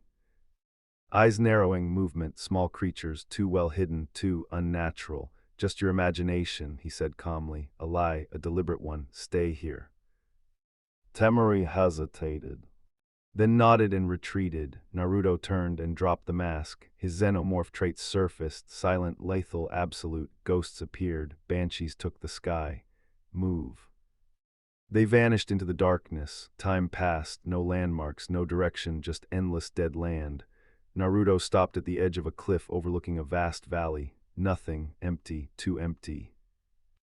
I don't like this, he muttered, then a scream, one of his ghosts. Naruto turned instantly. Too late, a creature had already pounced. Stone-like hide, razor teeth, and more. Surrounding them, watching, waiting, hungry, Naruto moved, fast, violent, brutal. The valley exploded into chaos, claws tore, blood burned, creatures howled as acid melted flesh and bone. Naruto ripped through them with controlled fury, his movements precise, merciless, within minutes. Silence returned, bodies littered the ground, 2 ghosts lost. Naruto stood still, breathing steady, too steady, something wasn't right. He grabbed one of the creatures, lifting it up, examining, thinking, if there are predators. His voice dropped, then something is feeding them. The wind shifted. For the first time since arriving. Naruto felt it, not the beasts, not the land, something else, watching from deeper within the valley. Ancient, patient, far more dangerous than anything they had faced so far. Naruto slowly lifted his head. Eyes narrowing into the darkness, the eyes didn't blink, they multiplied. 1, then 3, then dozens spreading across the valley like a living constellation of predatory intent. Naruto didn't move, didn't breathe, didn't blink, he simply observed, calculating, adapting. Slowly he turned, walking back toward the fallen ghost. Kneeling beside it, he examined the wound, deep, clean, precise. Sharp enough to pierce reinforced hide, he muttered. His fingers traced the bite marks. Strong enough to crush bone. Oh. His gaze lifted toward the darkness again. They're not animals. A pause, they're hunters. Naruto rose to his feet. Stay alert, he hissed. The hive answered instantly, low, echoing sounds of readiness filling the air. Above them, the banshees launched back into the sky. Below, ghosts melted into the terrain, and Naruto walked straight into the unknown. Hours passed, then more. The dark lands never changed, never shifted, never lived. Even time felt distorted. Eventually, they took shelter in a shallow cave, just enough to conceal, not enough to trap. Naruto sealed the entrance with a wall of earth, precaution, not safety. There was no such thing here. Curling into the hollow he carved, Naruto closed his eyes. But sleep didn't come easily. That presence still lingered. Outside, inside, both, 2 days later. Move. Stone shattered beneath Naruto's fists as he and his ghosts tore through collapsed rubble. They had found it. A man-made tunnel, root architecture, Danzo. Finally, a shadow clone had triggered the traps, confirming it. Naruto didn't hesitate. Energy surged into his arm, dark, dense, unstable. Yami Yadama. The projectile tore through the debris, clearing a path.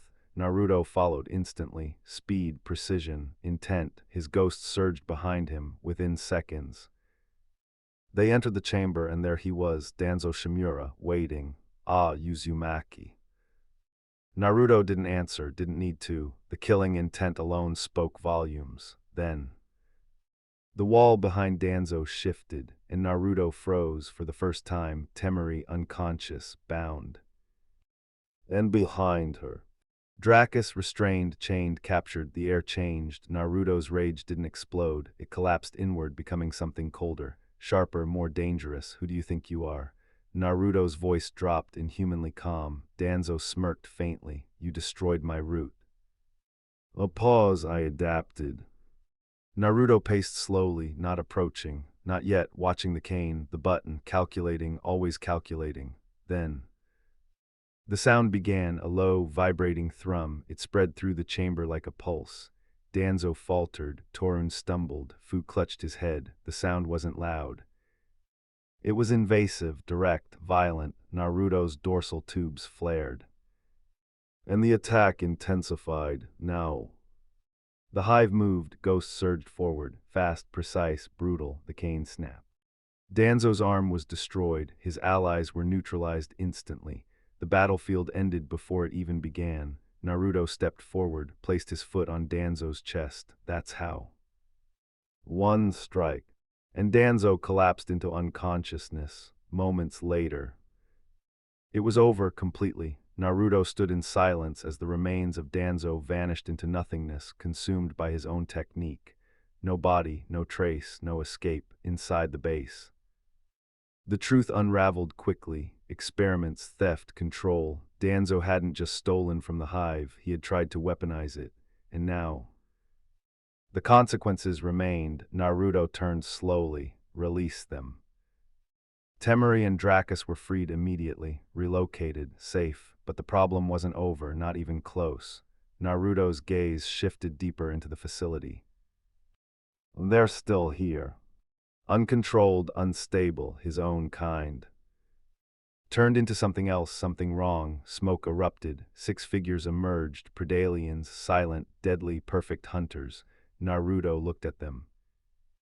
Then gave the order, you know what to do. No hesitation, no emotion, kill them all. The Predalians vanished into the corridors. The hunt began. Naruto stood alone now. Except for one, the last Predalian remained beside him, watching, waiting, just like him. And then Naruto felt it again, that presence, closer now, stronger, not from the tunnels, not from the hive, not from the dark lands, from within. His hand twitched, uncontrolled, the orb inside his cloak moved. Naruto's eyes widened slightly as his shadow stretched unnaturally across the ground and slowly began to rise. The presence didn't fade, it lingered, like a second heartbeat. Out of sync with his own, Naruto didn't acknowledge it, didn't react, but every instinct inside him had sharpened, twisted, evolved. Daten Doryu Heki. His palm pressed against the stone, and the earth surged upward behind him, sealing the tunnels completely. No escape, no interference, no witnesses. This wasn't just a hunt anymore, it was control. Naruto moved with cold precision, seals unraveled.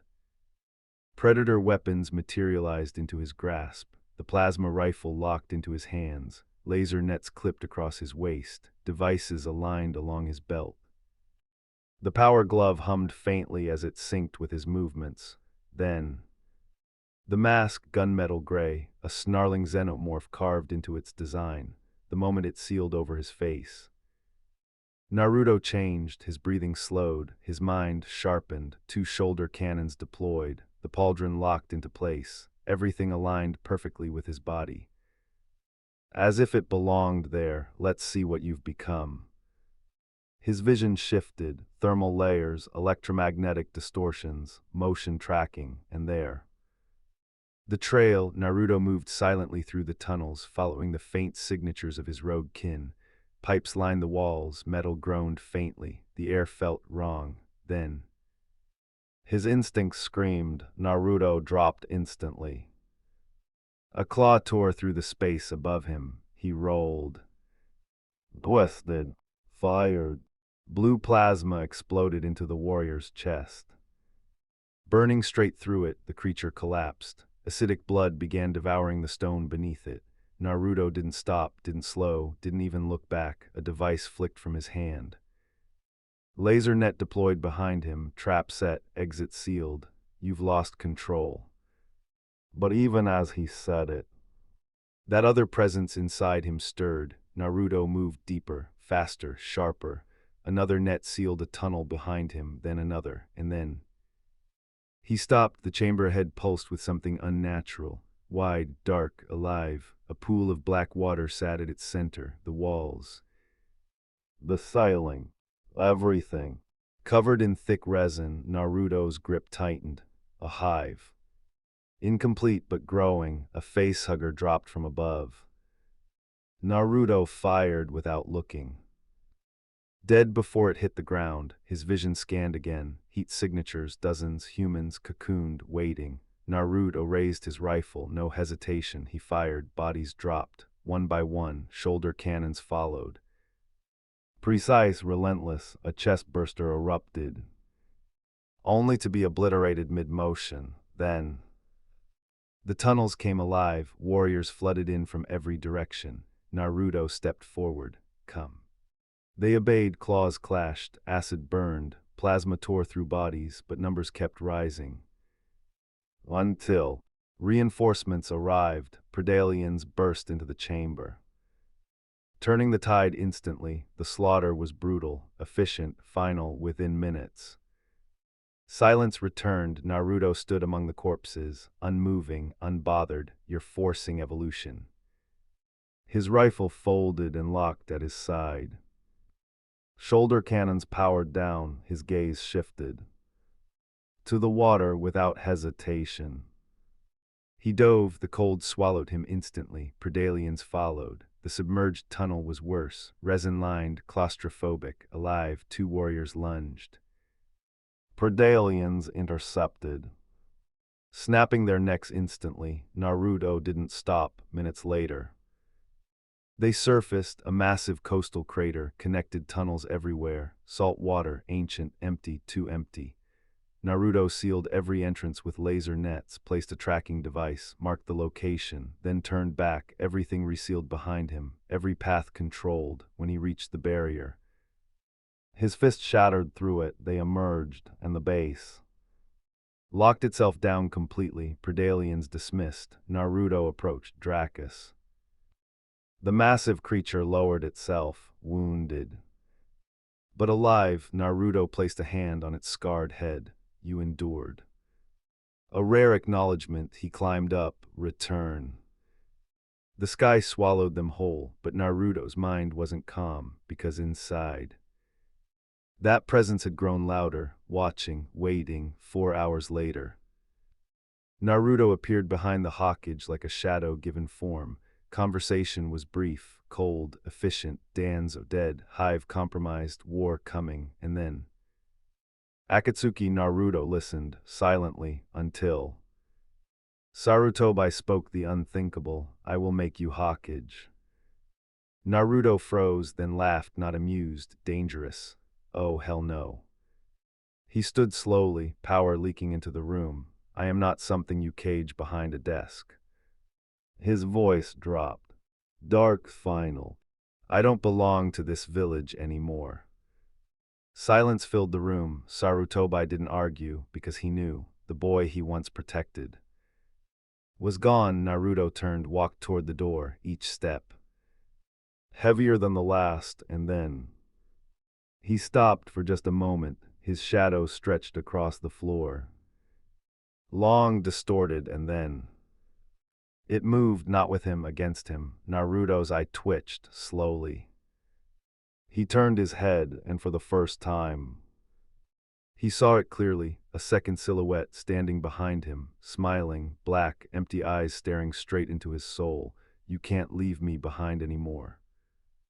Naruto didn't breathe, because this time, the voice didn't come from inside him, it came from behind him. That thing didn't disappear, it followed, not like a shadow, not like a presence, but like something that had been waiting, watching, learning. Naruto didn't turn back again, but he felt it, every step, every breath. The air itself felt heavier, as if reality had shifted just slightly, and yet he kept walking back into the hive. The chamber of the captured half-blood lay silent behind him, unmoving, waiting. Naruto finished fastening the last piece of his armor, the mask sealed, the system synced, cold, controlled, but beneath it, something else stirred behind him. In the darkness, that other Naruto stood still, smiling. Yes, our lord. The voice came from the shadows ahead, the familiar subordinate, the loyal observer, but for a split second, Naruto almost answered the wrong voice. His fingers twitched. Report. His tone came out lower than usual. Heavier. Since acquiring the Half-Blood's ship, repairs on the mothership have accelerated. Efficiency has increased by 50%. A pause. Hull integrity 79%. Engines 82. Weapons 64. Shields 48. Life support 93. Naruto's eyes narrowed behind the mask. Time until completion. 2 years, 7 months, 3 weeks, 5 days, 22 hours. Too long formula. 3 days and 15 hours after full restoration. Naruto exhaled slowly, annoying. He stopped walking, sat down on a jagged stone behind him. That other presence sat too, mirroring him, but not perfectly. Snow country ruins. Confirmed Yachtja origin. Trial temple for young hunters. The structure is dynamic, constantly shifting pathways. Naruto's gaze sharpened, a puzzle. Yes, a pause then. There is more. Naruto's head tilted slightly. Speak. Deep within the structure lies a preserved queen, cryogenically sealed, activation triggered by pressure mechanisms. Upon release, egg production begins immediately. Delivery systems transport eggs to sacrificial chambers. Silence. Naruto's fingers slowly curled into a fist. Another queen, another hive, another uncontrollable variable behind him. The other Naruto smiled wider. Too many queens. Naruto slammed his fist into the wall. The tunnel cracked. Stone fractured outward like glass. Seal it. His voice dropped. Cold, absolute. No one enters. No one leaves. I don't care if it takes years. As you command. The shadow vanished, but the other one didn't. Naruto crushed the stone in his hand, grinding it into dust. If it spreads. His voice faltered just for a second. I'll burn everything. Even now. That thought didn't scare him, but something else did, because deep down, he wasn't sure anymore if he would be the one making that decision, somewhere in the dark lands. She couldn't breathe. The Iwakanoichi pressed herself against the rock. Shaking, silent, they were everywhere, those things, her teammates. Gone, captured, consumed, her body trembled uncontrollably. Please. A whisper broken, then. A sound, soft, wet. She opened her eyes and saw it, standing right in front of her. No eyes, no soul, just death. Her body froze, a hand, clawed, wrapped around her throat. She couldn't scream, couldn't move. The creature tilted its head.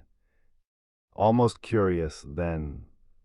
It acted. Her jaw was forced open, something cold. Alive. slid down her throat, her eyes widened. Pain, violation, and then darkness. She collapsed, silence returned, from atop a distant boulder. Naruto watched, unmoving, unfailing, behind him.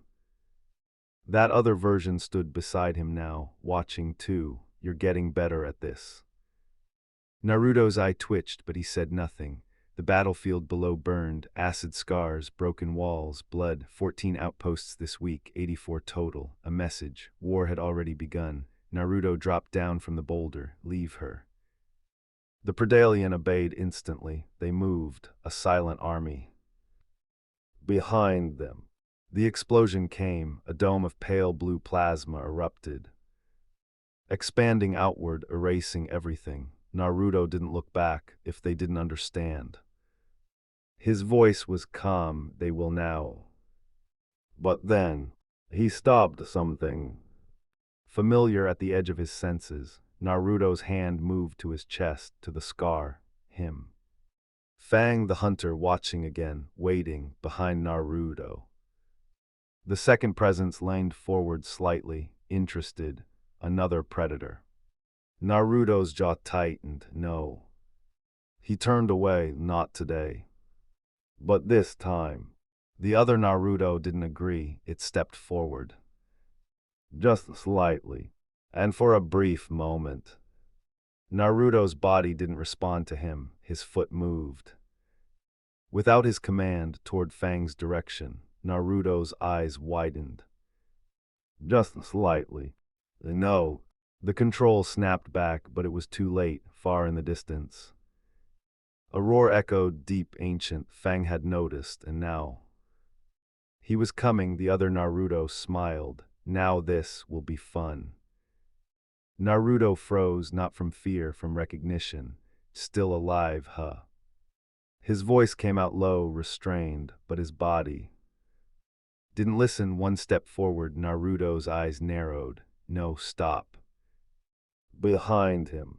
That other presence leaned closer. Why run? It whispered. You survived him once. Let's see if you can do it again. Naruto clenched his jaw, his muscles tensed. Fighting himself, I said, not today. The Predalien beside him hissed sharply. Sensing the shift, Naruto forced his hand to move. Pressed it against his chest, right over the scar, a deep, ragged mark. A reminder, Fang, the one enemy. Who didn't fear him, memories flashed. Blades tearing through flesh, armor that wouldn't break, a fight where even Naruto had almost died. Leave him, Naruto growled, but the second voice laughed. You're lying.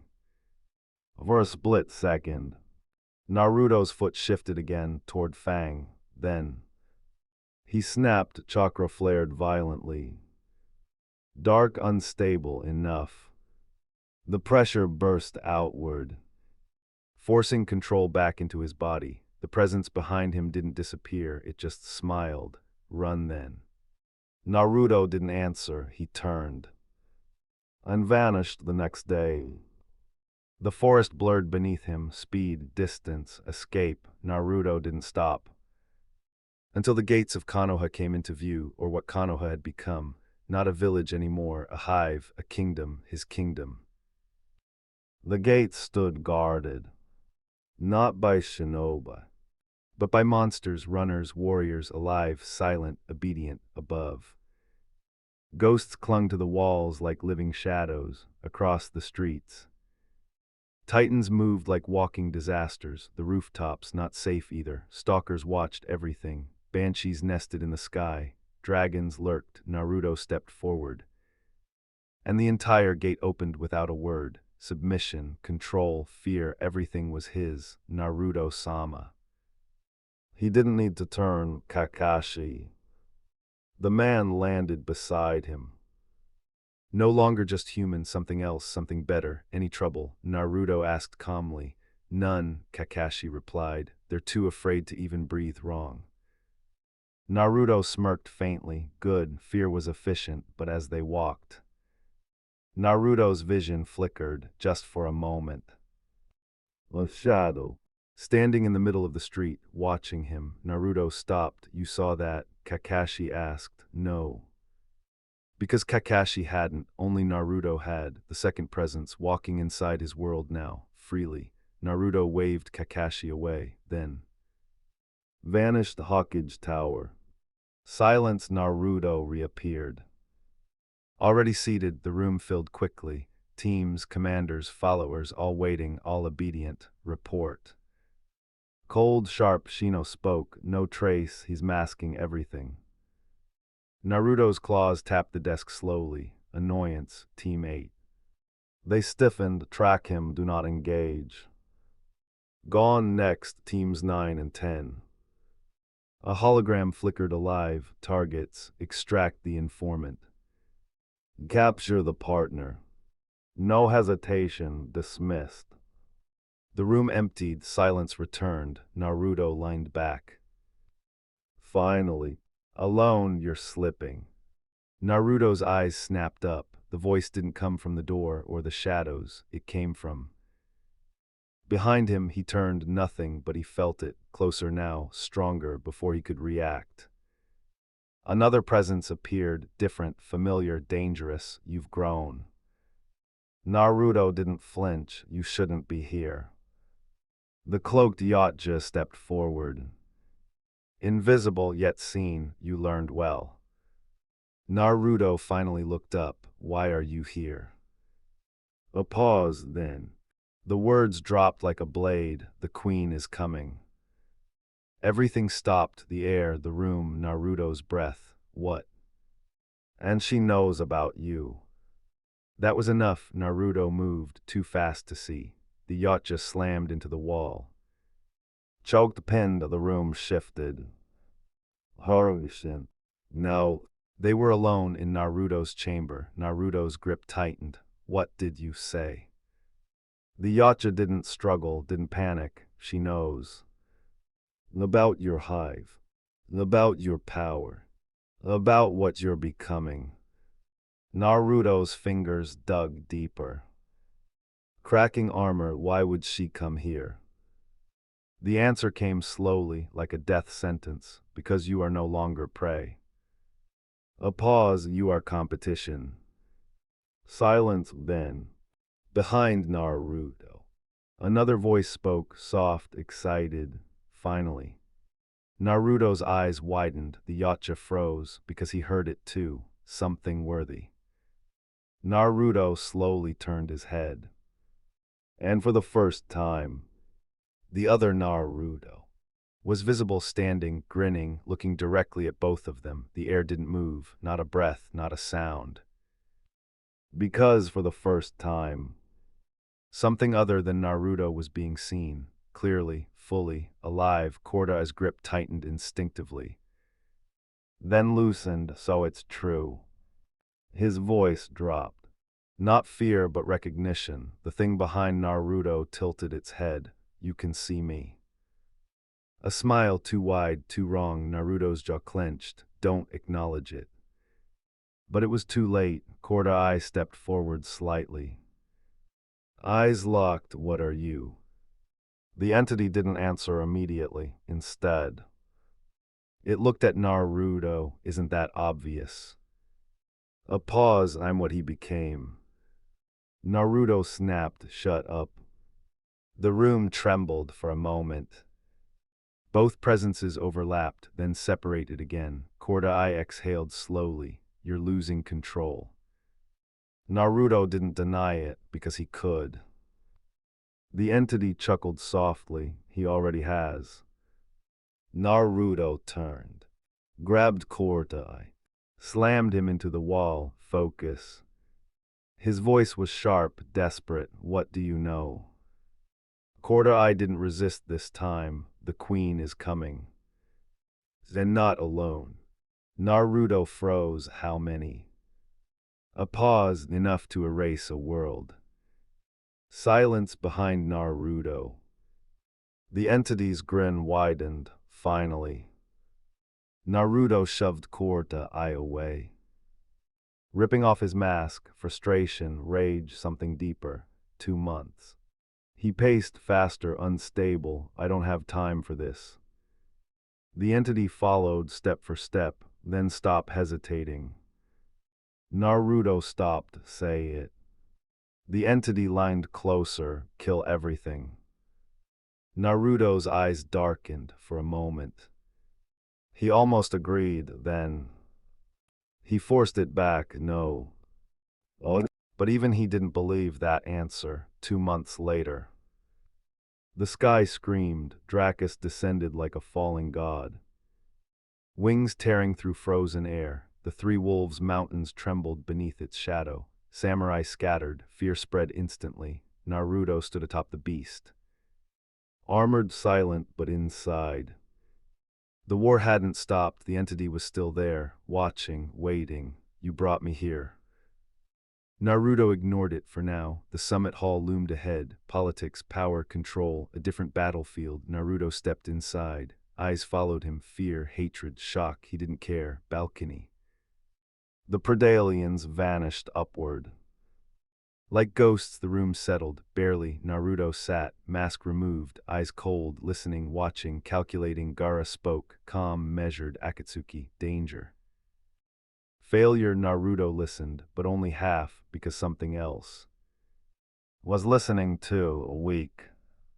Naruto's fingers tightened, all of them. The entity moved, circling the table, looking at each cage like prey. You could kill them right now. Naruto exhaled slowly, not here. Why not?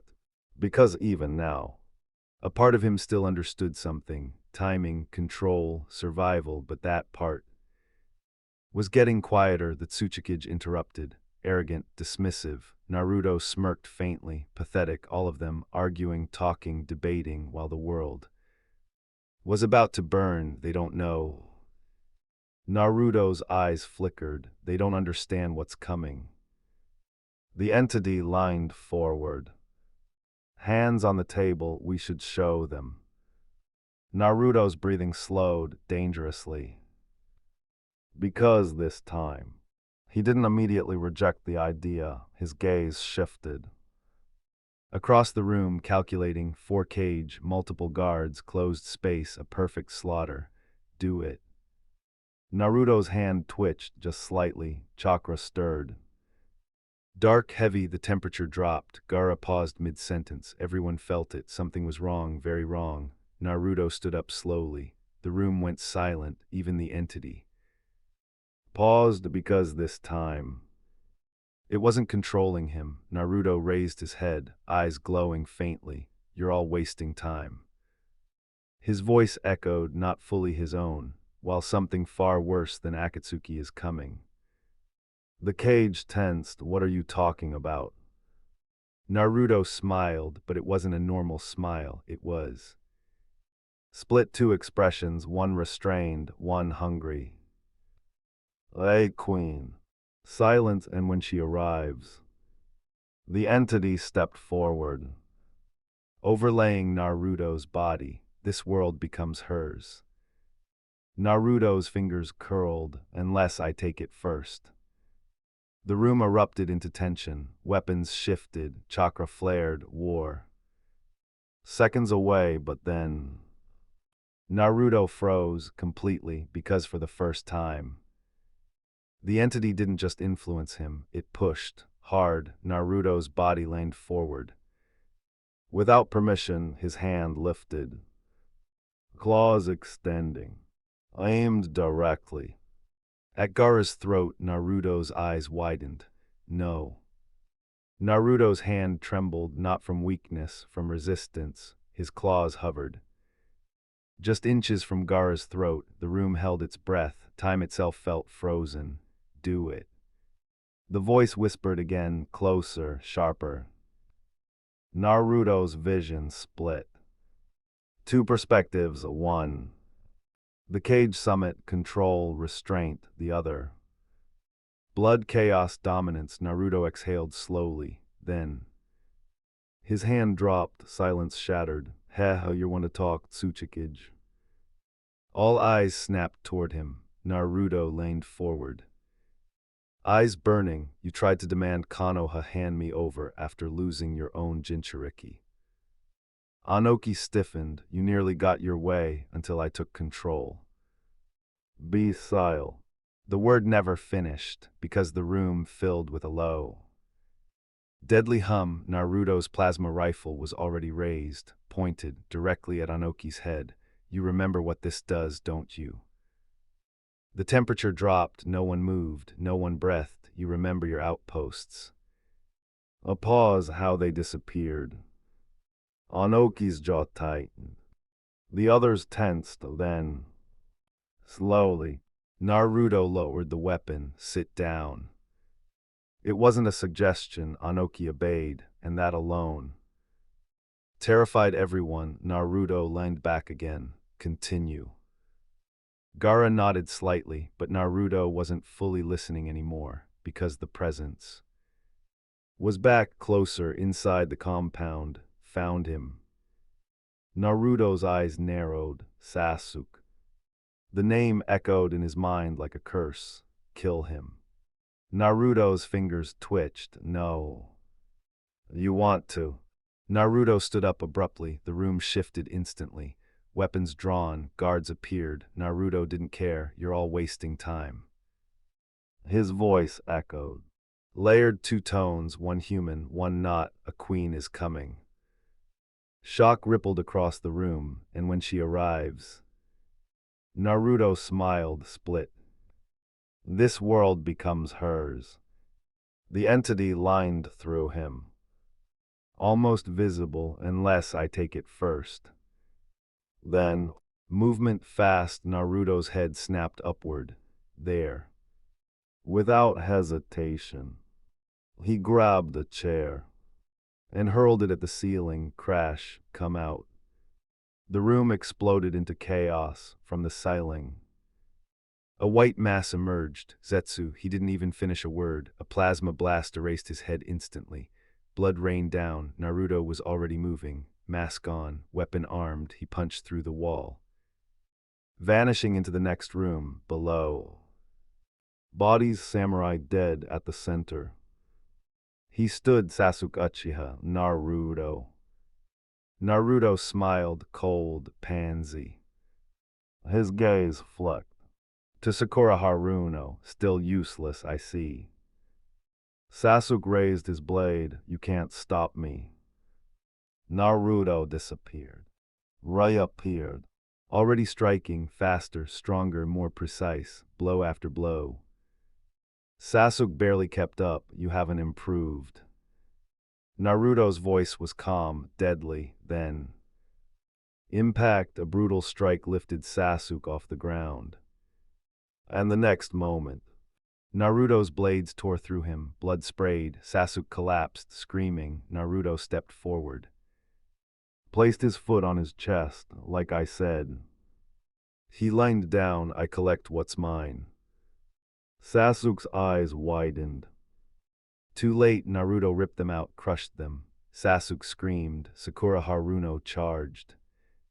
Desperate, a flash of blue, her head gone. Silence. Naruto looked down at Sasuke, disappointed, pathetic. He raised his weapon. Goodbye. The shot echoed, and just like that, Sasuke was gone. Naruto stood there, still, unmoving. Blood dripping from his mask. Then he laughed, not fully his own, behind him. The entity stepped forward, clear, visible. That felt good, didn't it? Naruto didn't answer, because for the first time, he wasn't sure. If that was his feeling, Naruto didn't have time to think. The moment of hesitation. Gone. A massive, mutated fist crashed into the ground. Right where he had been standing, the floor shattered. Naruto twisted midair, landing lightly. Jugo. The man roared, body already transforming, but Naruto didn't hesitate. The rifle was already raised, a flash of blue. Silence. The blast tore straight through Jugo's skull. He dropped instantly, dead before he even understood what happened. Naruto exhaled, cold, efficient, no emotion, behind him. The entity smiled. Too easy. Naruto ignored it. Another target, Suijutsu. The man lunged. Body liquefying, Naruto didn't move. Instead, he threw a sealed container. It shattered on impact, a chemical reaction. Instant Suijutsu screamed, his body destabilized. Water breaking apart. Evaporating's no. Gone, nothing left. Naruto turned away. Already done, already finished. He knelt beside Jugo. Collected a blood sample, precise, calculated, behind him. Footsteps, the cage had arrived. Shock, horror, silence. Even a fourth Reikage didn't speak, but his eyes held something new, respect. Naruto stood, said nothing, and walked past them, outside. Dracus waited, massive, silent. The Predalians returned. Dragging someone, a red-haired girl, unconscious, Karin Uzumaki. Naruto crouched. Studied her, interesting. His eyes narrowed, you'll be useful. Not a person, a resource, bind her. No hesitation, she was taken, secured, claimed in the sky. Naruto sat cross-legged, still, silent, meditating, but something was wrong. The orb, hidden in his cloak, glowed faint crimson, and the shuriken around him moved on their own. Naruto's eyes snapped open. That wasn't me. Behind him, the entity whispered, but it will be Konoha. Dark, controlled, alive. Naruto walked through it like a king, because he was one. But tonight, he wasn't focused on power, he was focused on evolution. The lab. Karin screamed, strapped down, helpless. Naruto watched, calm, cold, begin. The fluids entered her veins, her body changed, violently, bones shifting. Muscles expanding, hair darkening, eyes turning. Blood red, her screams turned into gasps, then... Soft, obedient, Naruto stepped closer, touched her face. Open your eyes. She did and smiled, my king. Naruto smirked, perfect, but behind him. The entity lined closer. You're not creating servants. You're creating replacements. Naruto froze just for a second, 3 days later. Dawn, cold, silent, Naruto stood at the gates, waiting, and then... They arrived, 6. 5 figures, cloaks dropping, power revealed at the center. The queen, golden, dominant, absolute. Naruto bowed slightly, respect. But not submission, welcome. She didn't smile, she didn't need to. I am not here for pleasantries. Naruto chuckled, I expected nothing less. They entered Konoha. Predators and Xenomorphs. Sharing the same ground for the first time. A fragile balance, one mistake. War inside the office. They sat opposite each other, 2 apex predators, 2 rulers, 2 forces of evolution. Then, she spoke, I came to discuss your hive. A pause and the fate of this world. Naruto leaned forward, interested, excited, dangerous, but then... A shift, a presence behind her. Naruto's eyes snapped. Cordial. The figure stepped forward, silent, arms crossed. Naruto stood, slowly, the air thickened. What is this? His voice dropped, dark, dangerous. You stand behind her. Silence, then. Cordial spoke, I stand where survival demands. Naruto's eyes widened, just slightly, behind him. The entity smiled, he chose correctly. Oh. Naruto's hand twitched, his chakra, his power, his control, slipped for a second, and in that second, the entity stepped forward, visible, standing beside him, looking directly at the queen, smiling. So, you finally came.